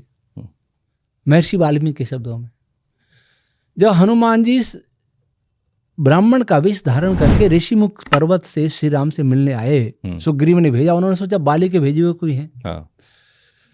तो उन्होंने संस्कृत में वार्तालाप प्रारंभ किया हनुमान जी ने। अच्छा, तो लक्ष्मण जी दूर हट के, बड़े भाई से बात कर रहे हैं, अपन पीछे हट जाओ। हनुमान जी, फिर श्री राम अलग हुए तो लक्ष्मण जी ने पूछा कि ये कौन है? तो कहते हैं न ऋग्वेद विनीतस्य न यजुर्वेद धारिणः, जिसने ऋग्वेद को अच्छी प्रकार से पढ़ा और समझा नहीं, यजुर्वेद अथर्ववेद सामवेद को अच्छी प्रकार से पढ़ा समझा नहीं, कई बार जिसने व्याकरण अच्छी प्रकार से पढ़ा समझा नहीं, वो ऐसे संभाषण नहीं कर सकता। अच्छा, इतने बड़े विद्वान हैं हनुमान जी। वेदों के बहुत बड़े विद्वान थे और वैज्ञानिक थे। वैज्ञानिक भी थे, वैज्ञानिक थे, सूर्य वैज्ञानिक थे, आकाश गमन की सिद्धि प्राप्त थी। ठीक है, और महाबली ब्रह्मचारी तो थे ही। लेकिन वो अजर अमर है। अजर अमर कोई नहीं होता, आत्मा तो अजर ही है। हनुमान जी का भी, हमारा भी, सबका अजर अमर है। लेकिन शरीर किसी का अजर अमर नहीं रह सकता। जो जन्म है, गीता में भगवान कृष्ण कहते हैं जातस्य ध्रुव मृत्यु, ध्रुवम जन्म मृतस्य च। और अर्जुन को कहा बहुन में व्यतीतानि जन्मानि तव चार्जुन तान्यम वेद सर्वाणि नत्वम वेद परंतप। अर्थात सबका जन्म मरण होता है। रही बात शक्तिशाली की, हनुमान जी का, जो हनुमान जी पर जिनको सिद्धि आती है, वो एक वेद मंत्र का अर्थ करके बताएं। वे सूर्य के विषय में कुछ बताएं, क्योंकि वो सूर्य विज्ञान के बहुत बड़े विद्वान थे, वैज्ञानिक थे, वेद के बड़े विद्वान थे। जो वेद को जानता नहीं है, साइंस विज्ञान को जानता नहीं है, ब्रह्मचर्य का पालन नहीं करता, वो क्या हनुमान जी की सिद्धि आती है? सिद्धि है तो हनुमान जी को कुछ काम करे दिखाए, दुष्टों का संहार करके दिखा दे। हनुमान जी तो लंका में जाके आग लगा दी।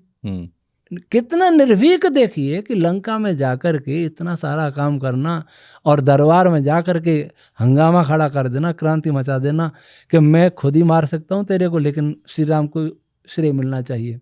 ऐसे काम करके बताए। आज यहाँ हनुमान जी की शक्ति है, सबकी शक्ति है, फिर भी देश में सबसे ज़्यादा बीफ एक्सपोर्ट हो रहा है, आतंकवादी हमले हो रहे हैं, कभी अब बांग्लादेश में कुछ हो रहा है, कि पाकिस्तान में कुछ हो रहा है, कोई धमकी देता है, और हमारे घर में आतंकवादी बैठे, जिहादी बैठे, ये हनुमान जी नहीं रोकते। उस समय हनुमान जी थे। हनुमान जी की पूजा करनी है तो ब्रह्मचर्य का पालन करें, वेद पढ़ें, अपने चरित्र को ऊंचा बनाए, वैज्ञानिक बने। ये हनुमान जी का पालन है। हनुमान जी का चित्र लगाया और यहाँ गलत फिल्में देखें, ये हनुमान जी की पूजा थोड़ी है।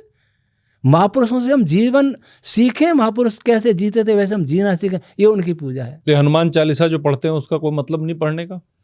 पढ़ने का कुछ मतलब नहीं, करने का मतलब है। अच्छा। जय श्री राम कहें, लेकिन श्री राम का आचरण एक भी नहीं। श्री राम का नारा दें और भाई भाई में मुकदमे चले।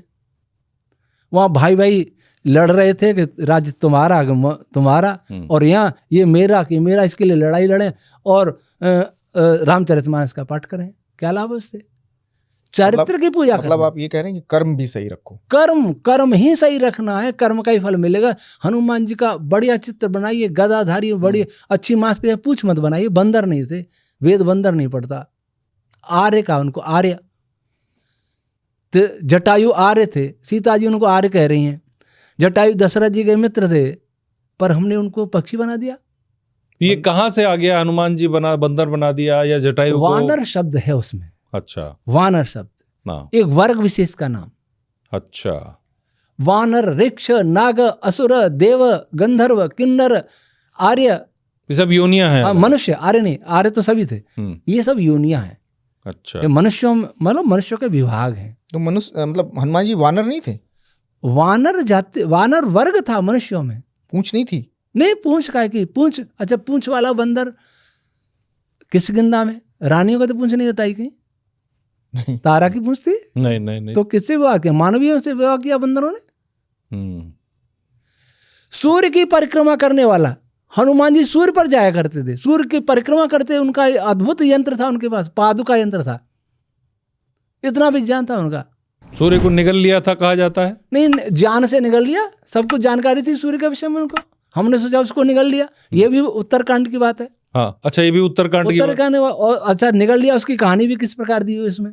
भूख लगी तो उन्होंने कहा कि भूख नहीं लगी, उसमें एक कहानी है। हाँ, नहीं, हमने तो ये पढ़ा कि उनको भूख लगी तो माता ने कहा कि आप वो खा लो, फल लाल रंग का दिख रहा है, फल जैसा है, ऐसा कुछ करके कहानी पढ़ाई जाती है, बताई जाती है बच्चों को। लाल सेब खा लो तो लाल दिखा उनको, लाल दिखा, खा लिया और फिर उनको दंड दिया इंद्र ने।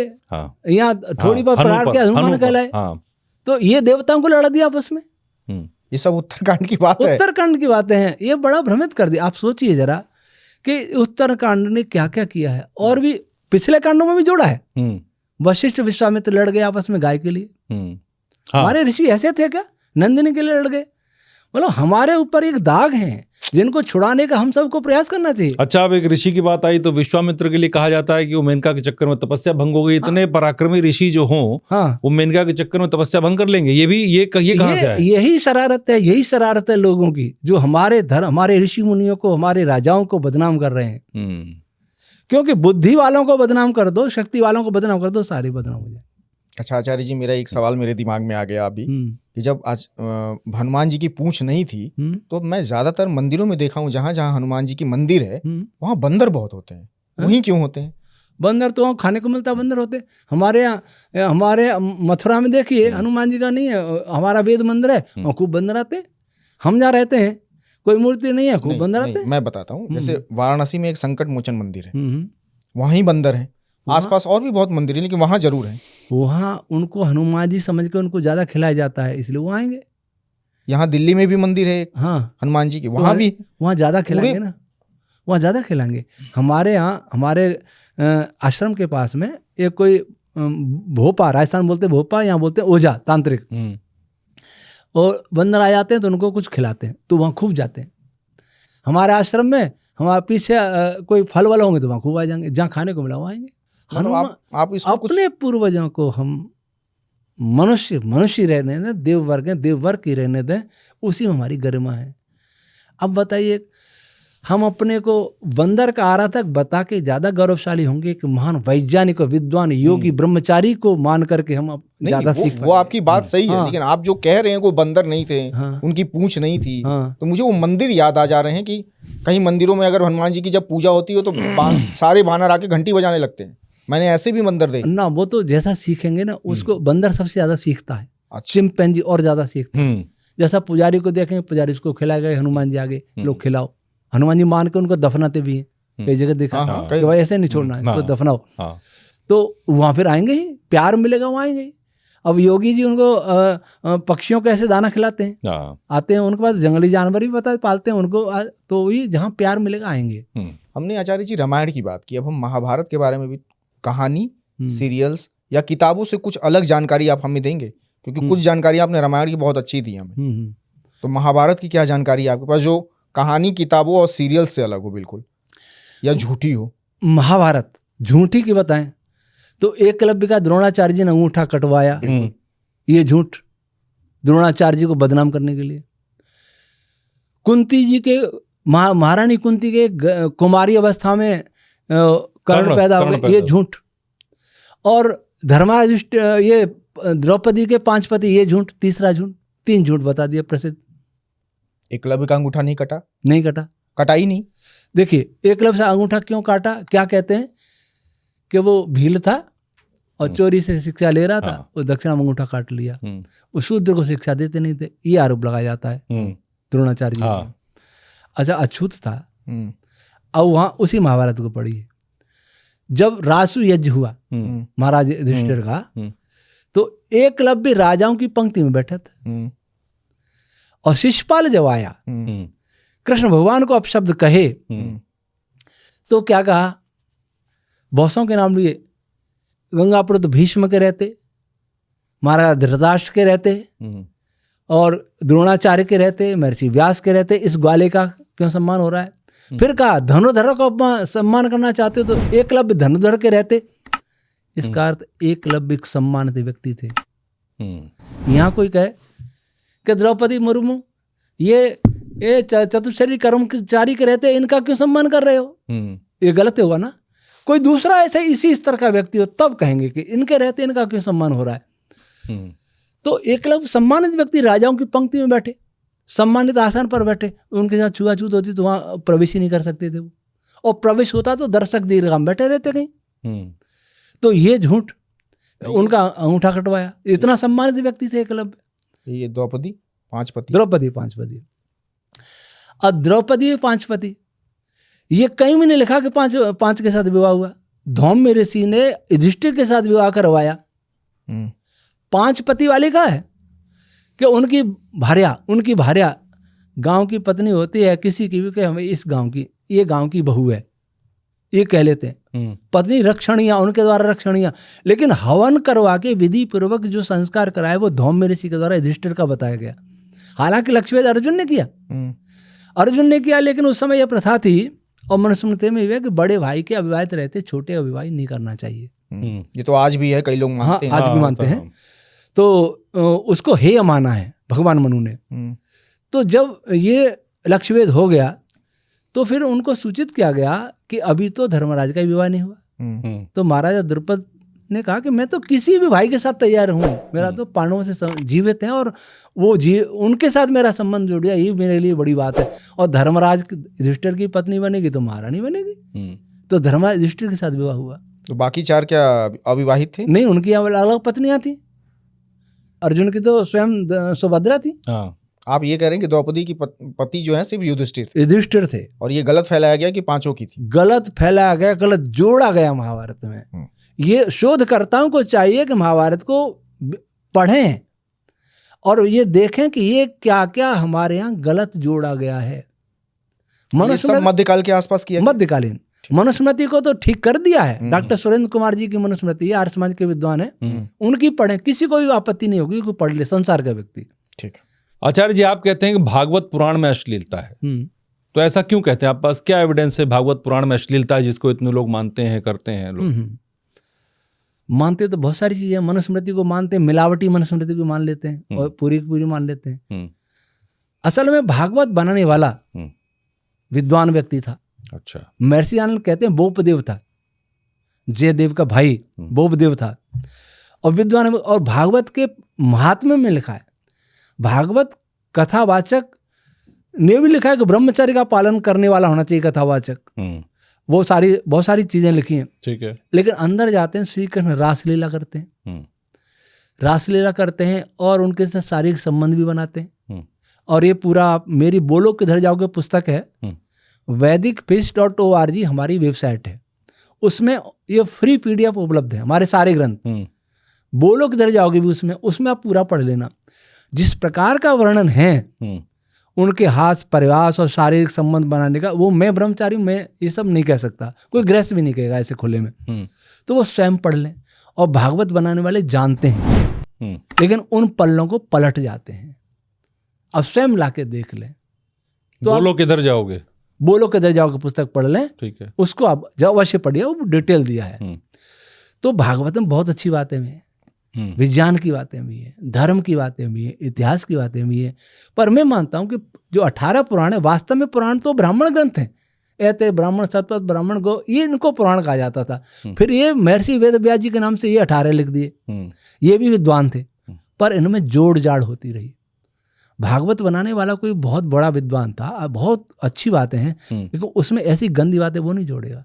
ऐसी बातें कौन जोड़ेगा? जो हमारे सनातन धर्म और देश का शत्रु हो, वो जोड़ेगा। मतलब आपकी बातों से ये बात निकल के आ रही है कि बहुत बड़े पैमाने पर छेड़छाड़ हुई मध्य युग में हमारे ग्रंथों और वेदों के साथ में, बहुत बड़े पैमाने पर। कृष्ण भगवान के बारे में महाभारत में है, विवाह के पश्चात देवी रुक्मिणी जी के साथ हिमालय की कंदराओं में 12 वर्ष ब्रह्मचर्य पूर्वक तपस्या की थी, योग साधना। अच्छा। तब उनके प्रद्युम्न पैदा हुआ, एक पुत्र, जीवन में केवल एक पुत्र उनसे। वो रासलीला करेंगे, वो नाचेंगे, शारीरिक संबंध बनाएंगे। पूरी फिल्म, पूरी ये तो पिक्चरें बन रही हैं सबसे, तो सब कुछ में तो वही दिखाया जा रहा है। ये बड़ा दुर्भाग्य है, ये बड़ा दुर्भाग्य। एक मुझे गाना मुझे याद आता है, जो गाना लिखा और इतना चला, उसको कैसे कंपेयर किया कि मैं करूं तो कैरेक्टर ढीला और वो करे तो रासलीला, ऐसे कुछ करके। तो ये अच्छा, सही कह रहा, वो सही कह रहा। मैं करूं तो कैरेक्टर ढीला, वो करे तो रासलीला, सही बात है। मतलब इतना बदनाम कर दिया, किसी भी देवी देवता को छोड़ा नहीं है। हम देखो, किसी देश को मिटाना है और धर्म को मिटाना है, उसके आदर्शों को मिटा दो, अपने आप मिट जाएगा देश। मतलब ये साजिशन की गई है, साजिश। ठीक है। और साजिश को समझ नहीं पा रहे हमारे लोग। तो अभी भी नहीं समझ पा रहे हो? तो नहीं समझ पा रहे। आचार्य जी, आप हमारे जो मौजूदा एजुकेशन सिस्टम है, इससे सहमत हैं या इसका भी कोई विकल्प आप चाहते हैं? इसका विकल्प ही होना चाहिए। इस विकल्प के लिए तो मोदी जी ने भी कहा कि मैं काले को 10 साल में हटा देंगे, पर मुझे नहीं लगता हटा देंगे। उनके पास कोई विकल्प नहीं। 10 साल तो हो गए उनको सरकार में आए हुए, 12 साल हो गए। ठीक है, उनके पास कोई विकल्प नहीं है। क्या सिस्टम में दिक्कत है? दिक्कत क्या विकल्प होने चाहिए? इस शिक्षा से हम एक मशीन बन के रह गए हैं। शिक्षा केवल रोजगार की वस्तु होगी, वो भी रोजगार मिलने वाला नहीं है। जैसे जैसे टेक्नोलॉजी आ रही है, बेरोजगारी बढ़ रही है और बढ़ेगी। इस शिक्षा से हमारे भारत के प्राचीन आदर्श पर विश्वास उठ रहा है, नास्तिकता बढ़ रही है, चरित्रहीनता बढ़ रही है और राष्ट्रीय स्वाभिमान नष्ट हो रहा है। इस शिक्षा से ऐसा लगता है कि हमारे पूर्वज तो ऐसे ही जंगली थे, साधारण लोग थे, घास फूस की झोंपड़ी में रहते थे, बैलों से खेती करते थे, साइंस टेक्नोलॉजी समय अंग्रेजों से। इस शिक्षा ने ये पता है कि हम शरीर से भारतीय हैं, बाकी सबसे हम अंग्रेज बन गए, आत्मा से, विचारों से, मन से। अंग्रेजी तो थोप दी गई है, थोप दी गई, और उस थोपी को हमने सम्मान पूर्वक स्वीकार ओढ़ लिया, उसको ओढ़ लिया है। हमने ओढ़ लिया। अंग्रेजी ना बोलना मतलब पाप। मैं 2-4 अंग्रेजी शब्द बोलूंगा तो आप सोचेंगे स्वामी जी बड़े विद्वान हैं। सदगुरु अंग्रेजी बोले तो बहुत बड़े, अरे अंग्रेजी में क्या कह रहा है वो? अंग्रेजी भाषा कोई भाषा है क्या? अंग्रेजी भाषा कोई, मैंने तो एक अंग्रेजी वाले को बोल रहा था, ये नेपाल नरेश के अटॉर्नी जनरल रहे 12 वर्ष। मैं क्या गरीबों की भाषा बोल रहे हो? वैसे हो गई, धीरे धीरे हिंदी पे आ गए। मैंने कहा आपकी अंग्रेजी में क्या है? थोड़ा वो मैं उसमें नहीं जा रहा गहराई में। तो इसको हटाना जरूरी है, लेकिन दुर्भाग्य है कि हमारे शास्त्रों का तो ऐसा अर्थ कर रखा है, इसके आधार पर मैकाले को चुनौती देने की क्षमता कौन रखता है? प्रधानमंत्री तो कह देंगे साइंटिस्टों ने वेद में शोध करो, वेद के अर्थ तो सारे गड़बड़ कर दिए। वेद का सही अर्थ करना ऋषि दयानंद ने कुछ सिखाया और मैंने उसको विस्तार रूप दिया। आज जो हमने 2 ग्रंथों का भाष्य किया, वो संसार में पहली बार हुआ है, वैज्ञानिक भाष्य, ऐतरेय ब्राह्मण का और निरुक्त का। अब गोपद का भी तीसरी बार मैं कर रहा हूँ, वो भी विश्व में पहली बार। और इस आधार पर हम कह सकते हैं कि आधुनिक फिजिक्स से हम बहुत आगे हैं, ऐसा कोई दूसरा नहीं कह सकता। इसको संरक्षण मिले, हमारे साथ लोग जुड़ें, साइंटिस्ट जुड़ना चाहते हैं, पर हमारे पास न मीडिया, न पैसा, न सत्ता। कोई रहना चाहे तो उनको वेतन तो देना पड़ेगा। अगर वैदिक रश्मि विज्ञान, वेद के इस विज्ञान को बढ़ावा दिया गया, संरक्षण दिया गया, लोग इसमें लगें, तब धीरे धीरे मैकाले का विकल्प आज तैयार नहीं होने वाला, उसमें भी 50-100 वर्ष लगेंगे, 50 वर्ष। जबकि और लेकिन हमारी ओर तो ध्यान भी नहीं है, सरकार की ओर से हमें कोई वो नहीं है, कोई सहायता नहीं है, सब जानते हैं, वो एक अलग विषय है। तो जब तक मैकाले का विकल्प तैयार नहीं किया जाएगा आपके पास गीत तो मैकाले को गाली दो, उसी की केमिस्ट्री पढ़ो, उन्हीं की फिजिक्स पढ़ो, उनकी सब कुछ पढ़ो, सब कुछ उन्हीं का है, सब कुछ पढ़ो, तो गाली कैसे देने का अधिकार है हमें? पहले अपना विकल्प तो बना लो। और बड़े गर्व से पढ़ते हैं हम लोग, गर्व से पढ़ते हैं। इंग्लिश स्कूल में बच्चों को भेजेंगे, मैकाले को गाली देंगे, ये क्या दोहरा व्यवहार है? ऐसा नहीं करना चाहिए। आचार्य जी, बात ब्रह्मांड की हमने, तो कहा जाता है कि और भी कई गैलेक्सीज हैं, दुनिया है, परग्रही भी लोग हैं, तो क्या एलियंस जैसी कोई चीज होती है? आपका विज्ञान क्या कहता है? एलियंस मतलब दूसरे परग्रही बिल्कुल होते हैं, सभी जगह हैं जीव। और किस रूप में है, कैसे शरीर वाले हैं, वो एक अलग विषय है। बाकी वो सारे लोग बेकार थोड़ी हैं। जैसे ये ग्रह बेकार नहीं, वैसे वो भी ग्रह बेकार नहीं। कहीं कहीं किस कारण से नष्ट भी हो सकते हैं, यहाँ भी नष्ट हो जाएंगे। यही गति चलती रही विकास की, तथाकथित विकास की, तो यहाँ भी प्राणी नहीं रहेगा, ये भी नग्न पिंड रह जाएगा धरती भी। तो वैसा कहीं हो सकता है, बाकी सब जगह परग्रही है। अच्छा, जो तो कहते हैं कई बार दिखते हैं, कई बार आते हैं, ऐसा होता है क्या? आ सकता है, असंभव नहीं है। जिन्होंने देखा वो तो स्पष्ट कहेंगे कि हाँ है, लेकिन मैंने नहीं देखा, लेकिन मैं कह सकता ऐसा संभव है। हमारे लोग भी तो जाते हैं, अब मंगल में जाने की योजना बना रहे हैं, अभी नहीं गए, मनुष्य नहीं गया, चंद्रमा पर जाके आए, जाने का प्रयास कर रहे हैं, तो वो भी आने का प्रयास कर सकते हैं। इसमें कोई असंभव वाली बात नहीं है। तो ब्रह्मांड बहुत बड़ा है। एलियंस है तो क्या भूत प्रेत भी होते हैं? भूत प्रेत एलियंस का अलग विषय है। भूत प्रेत तो मरने के बाद क्या वो भूत आ गया, लेकिन एलियंस तो अभी जीवित हैं, वो मरे नहीं, वो तो आ जा सकते हैं। अगर मैं यहाँ से मुंबई चला जाऊँ, इसका मतलब नहीं है कि मैं भूत बन गया। तो एलियंस होना अलग बात है, भूत प्रेत का अस्तित्व नहीं। भूत प्रेत मानसिक रोग है। मानसिक रोग है? मानसिक रोग। प्रेत नहीं होते? नहीं होते। प्रेत होता है, मृतक शरीर को प्रेत कहते हैं, उसको अंत्येष्टि संस्कार को प्रेत संस्कार कहा गया। जिसके अंदर वो आ जाती हैं आत्माएं, वो क्या होता है? वो मानसिक रोग है। रोग है? हाँ, मानसिक रोग है। और उन्हीं में आते हैं जहाँ शिक्षा की कमी होती है। सेना बॉर्डर पर पड़ी है, वहाँ नहीं, उनको कोई भूत प्रेत नहीं आता है। शहरों में भूत प्रेत नहीं आता है। गांव में जब बहुत कम शिक्षा होगी, वहाँ भूत प्रेत आता है। और जिस पर बहुत बड़ा बाजार बन रहा है, बहुत बड़ा बाजार बन रहा है। आपको भूत नहीं लगा होगा कभी? दिल्ली में रहते हैं, नहीं, भूत तो कहीं भी आ सकता है, पर यहाँ तो नहीं आता। इसका मतलब जहाँ अशिक्षा है, उनको बेवकूफ़ बनाया जाता है। और बचपन से संस्कार भर दिए जाए। किसी बच्चे को संस्कार दे, कमरे में जाना सांप आता है, कमरे में ना सांप जा, नहीं होगा सांप तो रस्सी भी सांप दिख जाएगी उसको। वैसा ये मन के विकार हो गए। मन के विकार मन से ही ठीक होते हैं। इसलिए किसी का विश्वास है कि ठीक कर देता, उसने धागा बांध दिया, भूत प्रेत गया। मनोवैज्ञानिक चिकित्सा होगी। आप तो ये जितने भूत प्रेत भगाने वाले उनको चैलेंज कर रहे हैं। चैलेंज हम पहले से करते हैं। अच्छा, मैं एक और चीज़ जानना चाहता हूँ। आप कहते हैं आर्य समाज के तौर पे कि ईश्वर निराकार है, तो एक तरह से आप मूर्ति पूजा का खंडन कर रहे हैं। मूर्ति पूजा का मानते नहीं है उसको। इस्लाम भी मूर्ति पूजा नहीं मानता, तो फर्क क्या है फिर आपके अंदर? इस्लाम मूर्ति पूजा नहीं मानता, पर इस्लाम ईश्वर एक जगह चौथे आसमान पर मानता है, फरिश्ते खड़े हुए ये मानता है। इस्लाम ये मानता है कि 6 दिन में खुदा ने सारा ब्रह्मांड धरती आसमान बना लिया, वर्ष हो गया। ये नहीं मानता। इस्लाम वेद को नहीं मानता, इस्लाम उपनिषद को नहीं मानता, इस्लाम ऋषि मुनियों को नहीं मानता, इस्लाम देवी देवताओं को नहीं मानता, इस्लाम श्री राम श्री कृष्ण मनु को नहीं मानता, लेकिन हम मानते। और इस्लाम ये नहीं मानता कि ईश्वर सर्वज्ञ है। वो उनके कुरान में ईश्वर भुलक्कड़ भी है।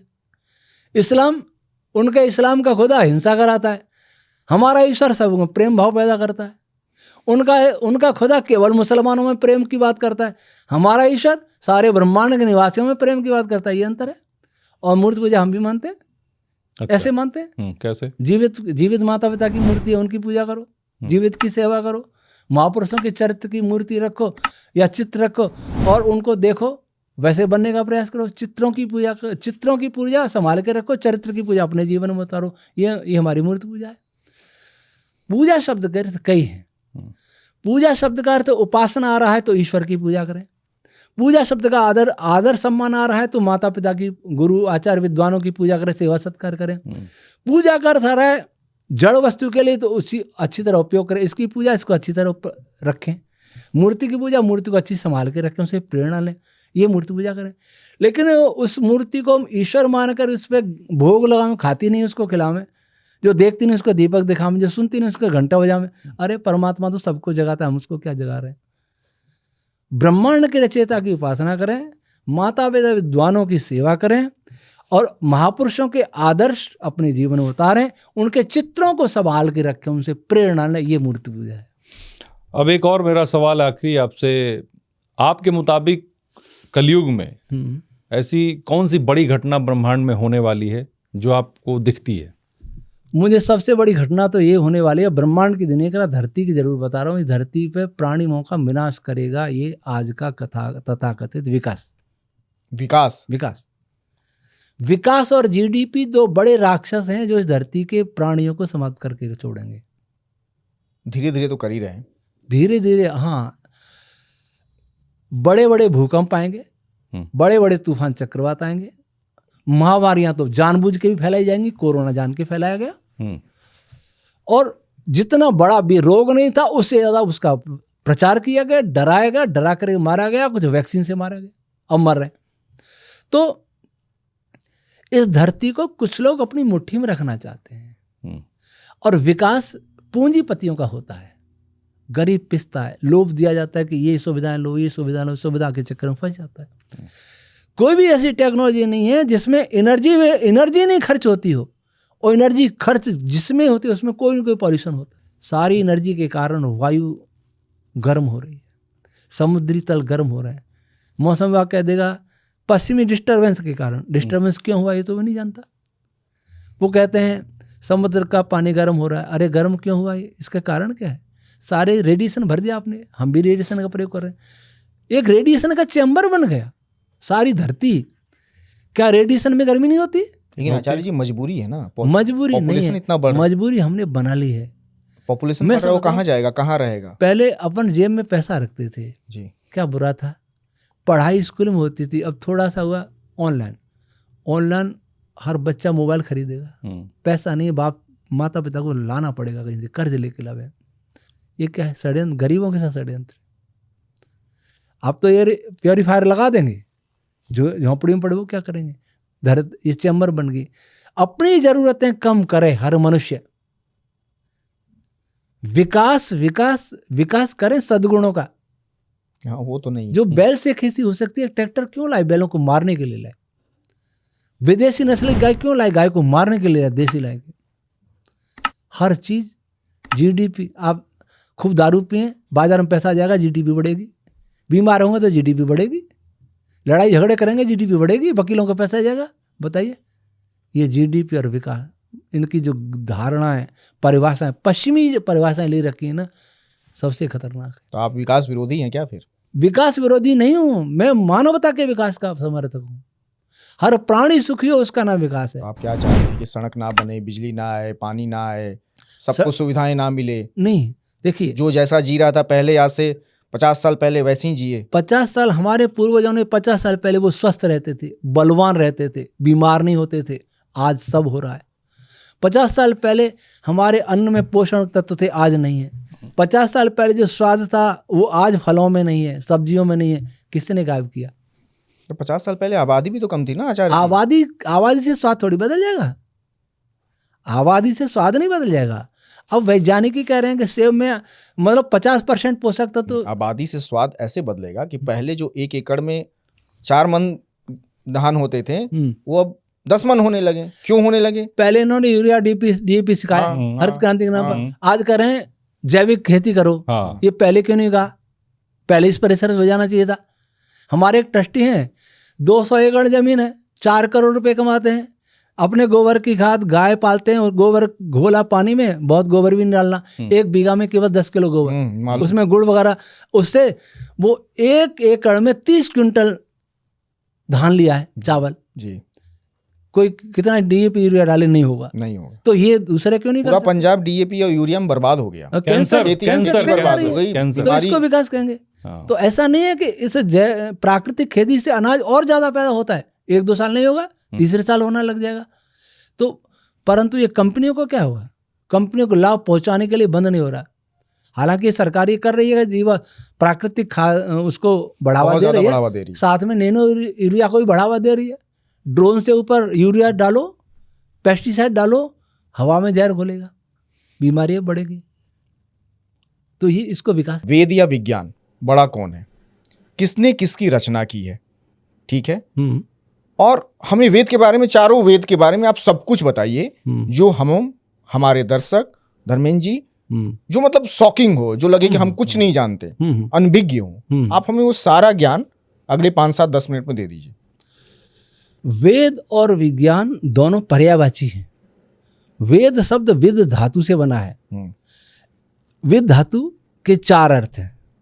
विद ज्ञाने, लाभे, लाभ, विद विचारणे, विद सत्तायाम। ऐसा ज्ञान, मैं एक बार दर्शकों को क्लियर कर दीजिए। हाँ, दर्शकों को एक बार बता दूं कि गुरुजी आचार्य जी जो ज्ञान बोल रहे हैं वो आप उसको ज्ञान समझिए। वो ज्ञान नहीं बोलते, वो ज्ञ बोलते हैं। ठीक है। मैं ज्ञ इसलिए नहीं बोलता क्योंकि वो ज्ञ नहीं है, वो ज्ञ है। खैर, ठीक है। हाँ, तो विद ज्ञाने, विद सत्तायाम, ऐसा ज्ञान जिसकी सदैव सत्ता रहती है, अर्थात नित्य ज्ञान जो बदलता नहीं है। विज्ञान बदलता नहीं, जो बदलता है वो विज्ञान नहीं। जो बदलता है, आज का विज्ञान जो बदलता है, जहां तक बदलता है वहां तक विज्ञान नहीं है, जहां तक नहीं बदलता है वहां विज्ञान है। पर समय के साथ तो विज्ञान बदलता है। नहीं, जो बदलेगा वो विज्ञान नहीं है। सत्य कभी बदलता नहीं है, विज्ञान सत्य का दूसरा नाम है। जहां जो बदल रहा है, कुछ तो बदलना, विपरीत हो जाना, कुछ है मॉडिफिकेशन होना उसका। मॉडिफिकेशन इसलिए हो गया कि मुझे ज़्यादा जानकारी ने आगे, मेरे से आगे वाले ने, आपने थोड़ा और आगे बढ़ा दिया, तो बदलना नहीं हुआ। विपरीत अगर आ जाएगा तो गड़बड़ हुआ। मैंने कुछ कहा, आपने उल्टा कह दिया, इसका मतलब या तो मैं गलत या आप गलत। ठीक है। हाँ, मेरे से ज़्यादा आप जानते हैं तो आपने थोड़ा और आगे बढ़ा दिया, उसको कहेंगे मॉडिफिकेशन, संशोधन। तो ये तो संभव है। आज मैंने जो लिखा वैदिक रश्मि विज्ञान, मेरे से आगे कोई और लिख देगा, लिख सकता है, लेकिन विपरीत लिखेगा तो या तो मैं गलत या वो गलत। ठीक है। तो ऐसा ज्ञान जिसकी सदैव सत्ता रहती है, जो बदलता नहीं है। बदलता किसका ज्ञान है? जो कम जानता है। मैंने आज लिखा, हो सकता है कल दिमाग में आए, थोड़ा संशोधन कर लो। मैं भी ग्रंथ लिखता हूँ, प्रूफ पढ़ते पढ़ते फाइनल प्रेस भेजते भेजते कुछ करेक्शन हो जाते हैं। ये आप अनुभव, कोई भी लेखक अनुभव करे। हाँ, बिल्कुल होता है। इसलिए क्योंकि मनुष्य अल्पज्ञ है, लेकिन सर्वज्ञ का ज्ञान बदलता नहीं है, इसलिए उसको कहा वेद सत्तायाम, जिसकी सदैव सत्ता रहती है वो वेद है।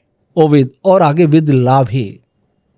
अच्छा। जिससे सब सुखों का लाभ होता है और सारे ब्रह्मांड का ज्ञान प्राप्त होता है मनुष्य को। और विद विचारणी, योग दर्शन में 4 प्रकार की संप्रज्ञा समाधि बताई पतंजलि ने, महर्षि पतंजलि ने। उसमें एक है सविचार समाधि, जिसमें योगी सूक्ष्म पदार्थों का चिंतन करता है, उस पर विचार करता है, उसको कहते हैं सविचार समाधि।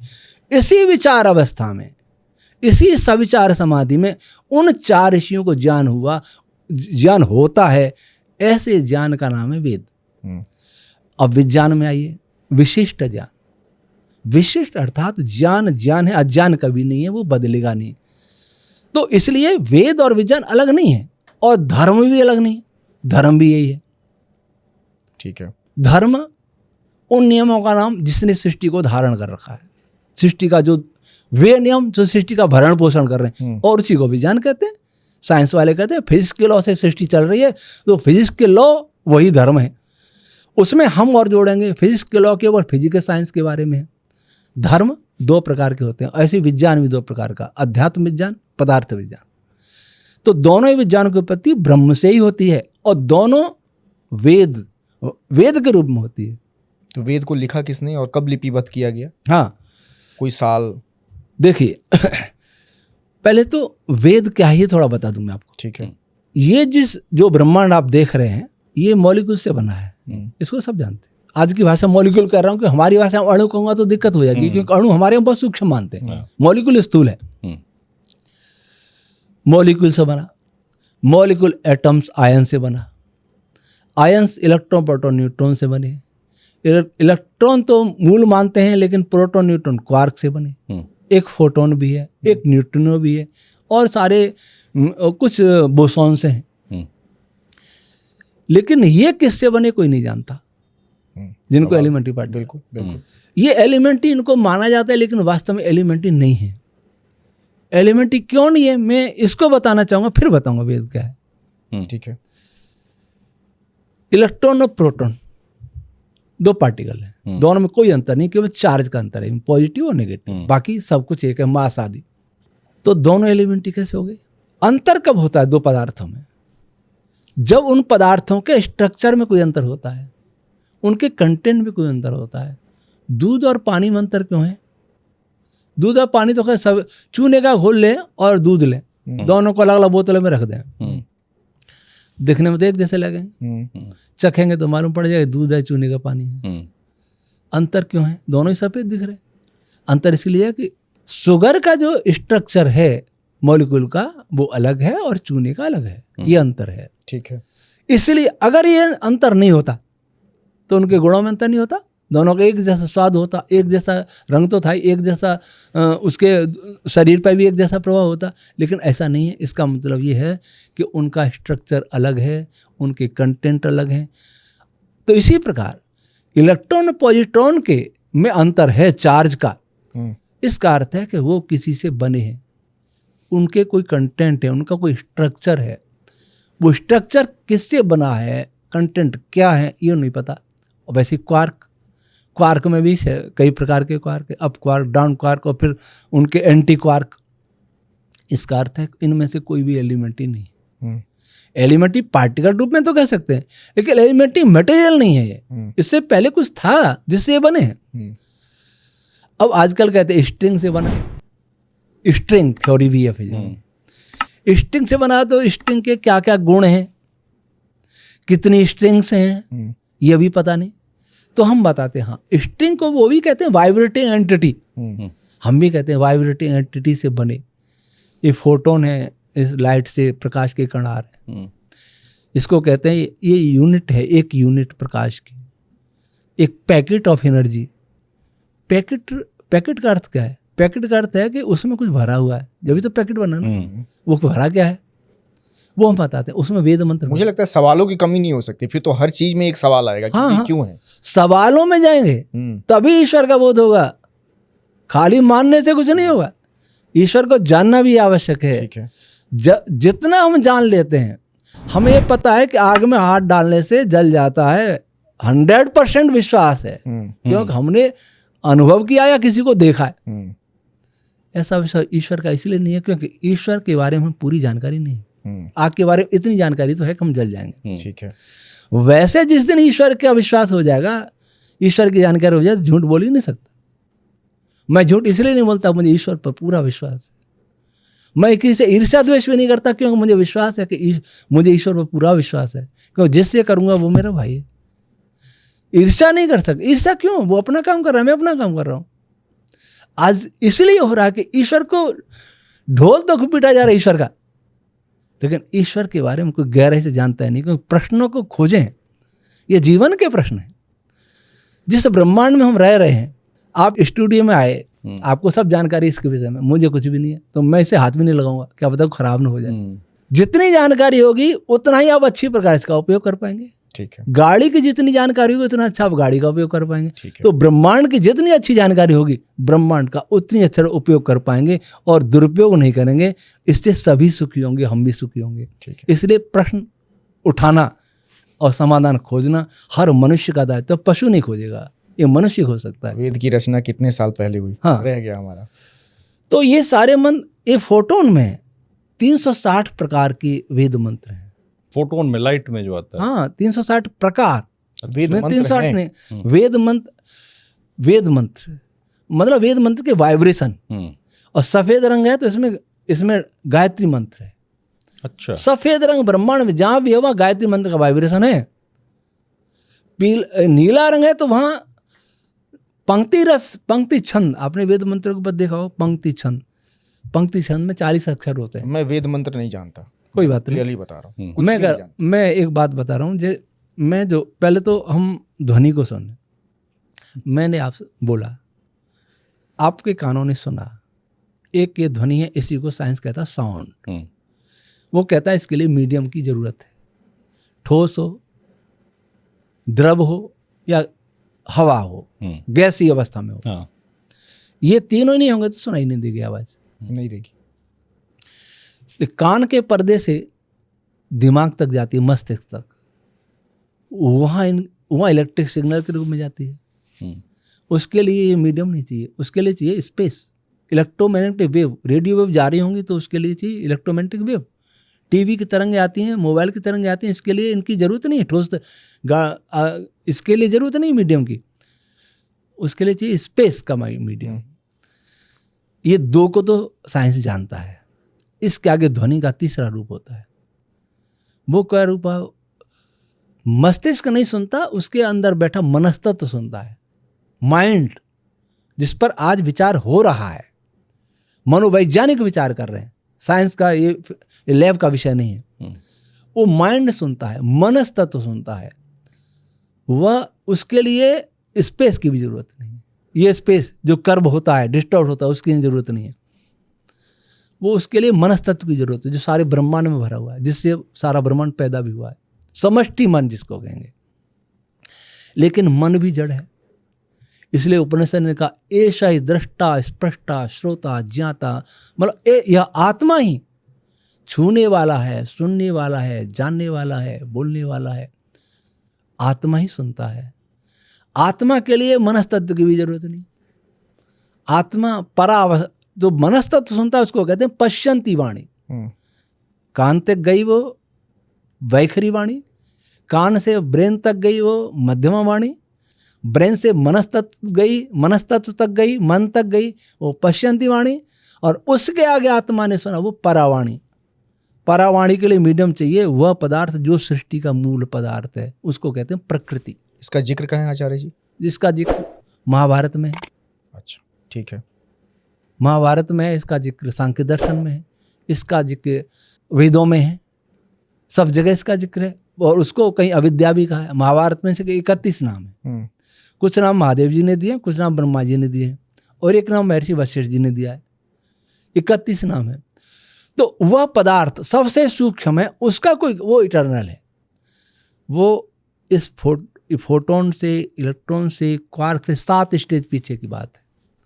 तुम आधुनिक फिजिक्स से 7 स्टेज पीछे की बात करते हैं। अब वो 7 स्टेज पीछे का जो पदार्थ है, उसमें जो वायु, वो क्या है? अक्षर रूप, परा से भी सूक्ष्म अक्षर रूप। ये ध्वनि का जो आत्मा ने सुनी जिस रूप में, उससे भी सूक्ष्म के रूप में प्रकृति में रहता है। प्रकृति वो भी पदार्थ है। संस्कृत के 63 वर्ण और इसके अलावा ओम। ओम में 3 अक्षर हैं, फिर भी एक अक्षर रूप माना गया है, क्योंकि ये इटर्नल है। इसलिए अब जब सृष्टि उत्पन्न होने वाली होती है, तो ईश्वर जो सर्वव्यापक है उनमें तो समाया ही है, और ओम जो अक्षर है इन सारे अक्षरों में समाया है। ओम को एनर्जी देता है, वो एनर्जी फिर दूसरे अक्षरों को देता है, ट्रांसफर होता है, और सारे अक्षर एक्टिव हो जाते हैं, इनएक्टिव थे।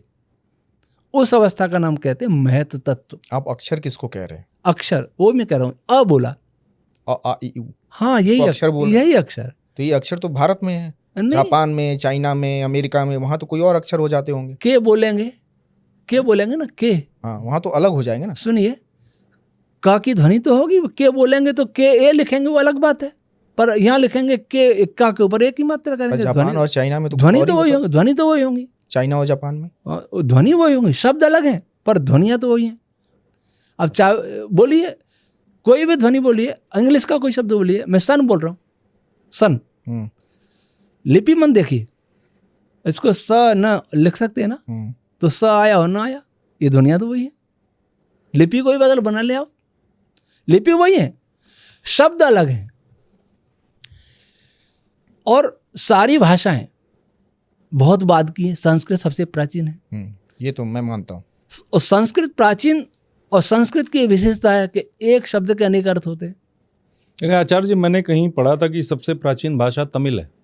तमिल है, ये मैंने पढ़ा था, मुझे नहीं पता। ये भी एक हमारे लिए साजिश है। अच्छा। संस्कृत को नीचा गिराने के लिए, वेद को नीचा गिराने के लिए साजिश रची जा रही है। अच्छा। उत्तर दक्षिण में भेद पैदा करने के लिए साजिश रची जा रही है। अच्छा। हाँ, संस्कृत का ग्रामर संसार का सबसे व्यवस्थित ग्रामर है, इस सब मानते हैं।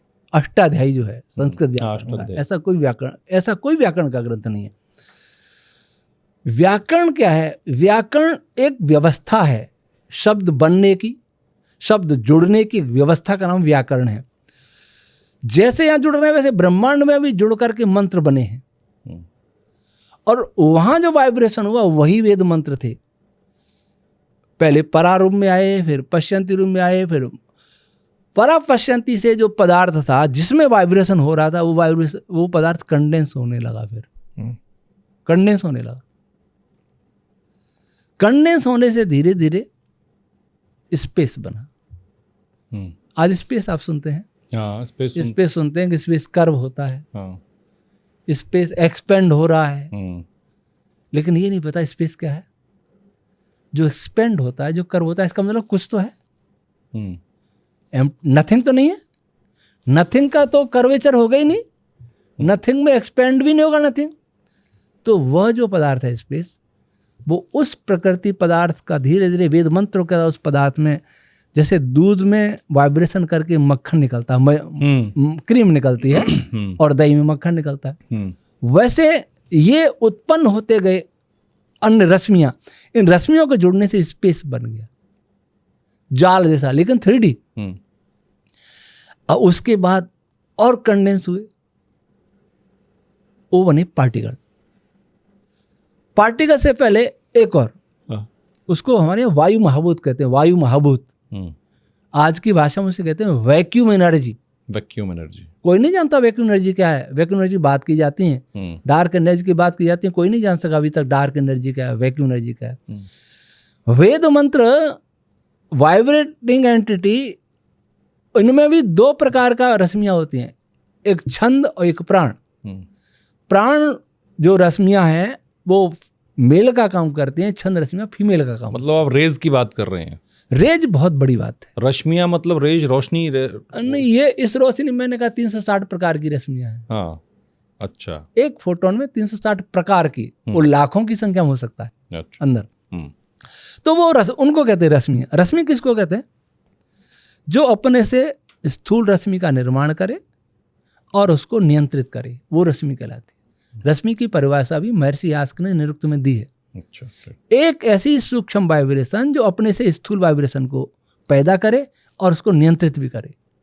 रश्मियां इस मनस तत्व में ऐसे ही हैं जैसे पानी में लहर, समुद्र में लहर।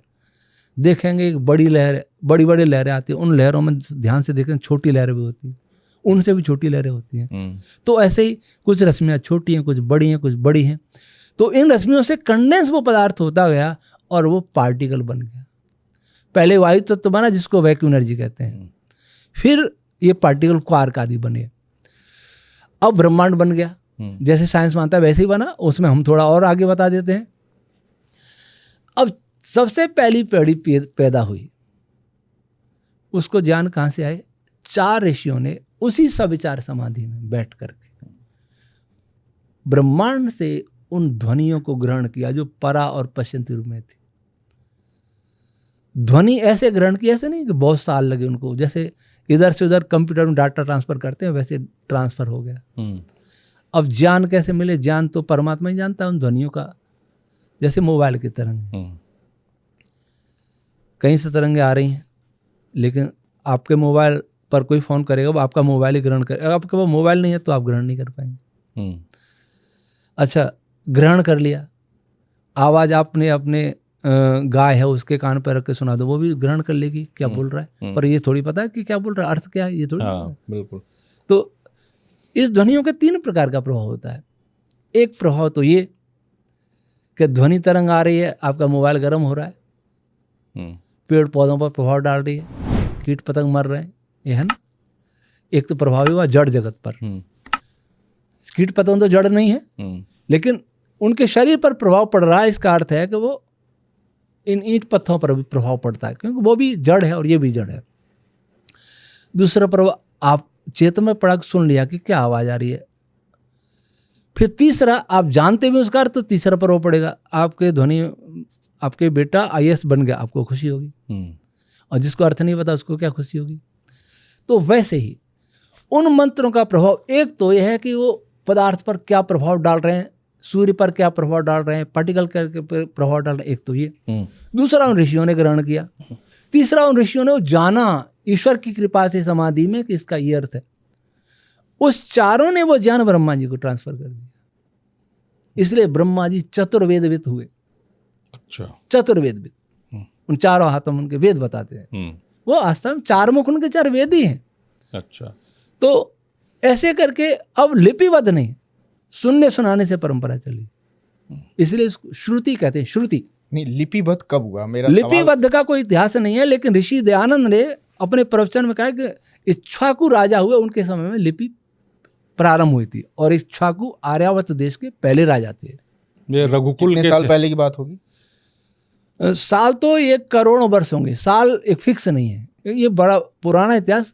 हम तो ये भारत को 5000 वर्ष पुराना मान लेते हैं, लेकिन श्री राम का इतिहास अगर यही त्रेता मानेंगे तो ये 8,70,000 से ऊपर जाता है। तो जो इक्ष्वाकु थे वो रघुकुल वंश के ही थे? नहीं, राम के नहीं, रघुकुल वंश के नहीं, राम के पूर्वज थे। रघु जी के पूर्वज थे। हाँ, वही उसी खानदान से। भारत देश के सबसे पहले राजा थे। तो भारत के नाम पे रखा गया है? नहीं, पहले आर्यावर्त नाम था इसका।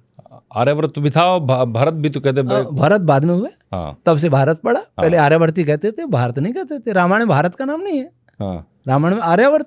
तो बहुत सारे जम्बूद्वीप भी जम्बूद्वीप कहते हैं। जम्मू तो द्वीप है, हाँ, ये देश का नाम आर्यावर्त। अच्छा, एक सवाल और मेरे दिमाग में आया, यंग जनरेशन को लेके, यूथ, क्योंकि आप जो जागरण कर रहे हैं, जो लोगों को बता रहे हैं, वो तभी फलीभूत है, उसका मतलब है जब यूथ आज की समझे और सुने। हाँ, तो यूथ ना तो डिसिप्लिन्ड है, ना ब्रह्मचर्य का पालन कर रही है जो आप सबसे ज्यादा जरूरी बताते हैं, ना अपने संस्कारों और चरित्र पर काम कर रही है। तो आपको क्या उम्मीद लगती है आगे भारत में? देखिए, उम्मीद तो बहुत कम बची है, क्योंकि बिगाड़ने वाले बहुत हैं, हाँ, और बनाने वाले नहीं हैं।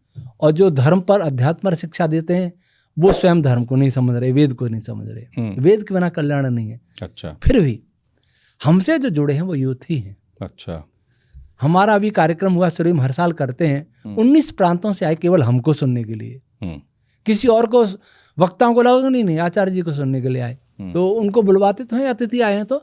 परंतु हम सृष्टि कथा की थी इस बार। सृष्टि कथा आपने कभी नहीं सुनी होगी। नहीं, मैंने सुनी। सृष्टि कथा, वेदों की सृष्टि कथा, द स्टोरी ऑफ क्रिएशन। 19 प्रांतों से, केरल से लेकर कश्मीर तक आना, असम सिक्किम से लेकर पंजाब और गुजरात, ये सब आना, और युवा ही ज्यादा थे, सामान्य पब्लिक नहीं थी, बहुत पढ़े लिखे लोग थे।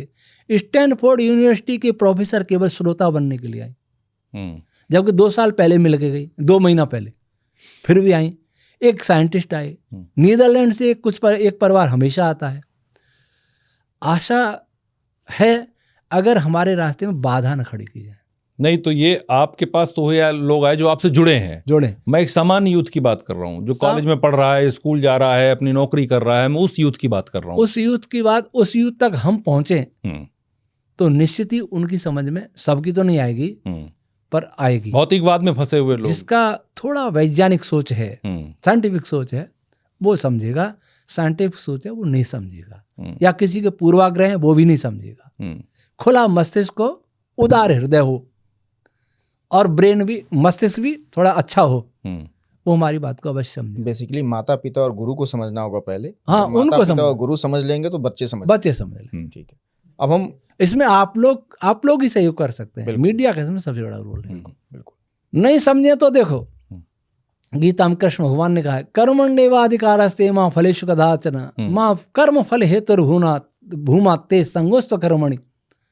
तो कर्म करना हमारा अधिकार है, हमें परमात्मा अपना फल देगा, हमें संतोष रहेगा कि हमने प्रयास किया। कृष्ण भगवान आए थे दूत बन करके, तो महात्मा विदुर ने कहा कि जो समझेंगे उनके हाथ में कुछ नहीं है, और जिनके हाथ में दुर्योधन वगैरह, वो समझने के लिए तैयार नहीं। तो कृष्ण भगवान ने कहा कि मेरा काम है समझाना, नहीं समझना दुर्योधन का काम।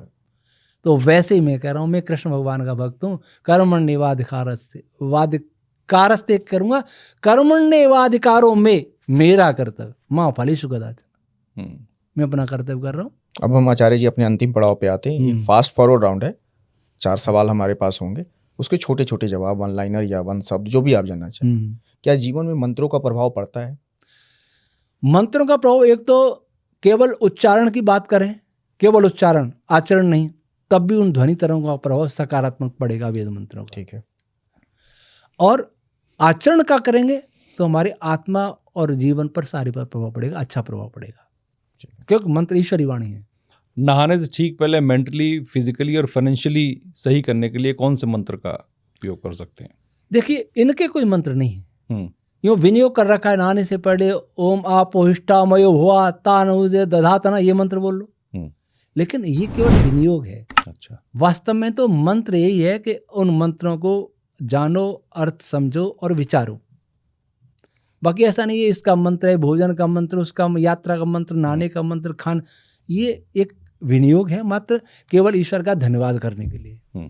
ये जल हमें ऊर्जा दे, नहाने से पहले जो मंत्र बोलते हैं, ये हमें ऊर्जा दे, बस ये प्रार्थना है। ठीक। और विश्व की सबसे बड़ी समस्या क्या है? विश्व की सबसे बड़ी समस्या अज्ञान, अविद्या, ये सबसे बड़ी समस्या है। इससे ही सारी समस्या पैदा होती है, क्योंकि मनुष्य एक ज्ञान वाला प्राणी है, और ज्ञान में अज्ञान घुस जाए ज्ञान के स्थान पर, तो वो सबसे बड़ी समस्या है। और सबसे बड़ी समस्या का ये मनुष्य में ही है, और किसी प्राणियों में नहीं है। और उसी से पर्यावरण हो चाहे कोई हो, सब अज्ञान से पैदा हुआ है।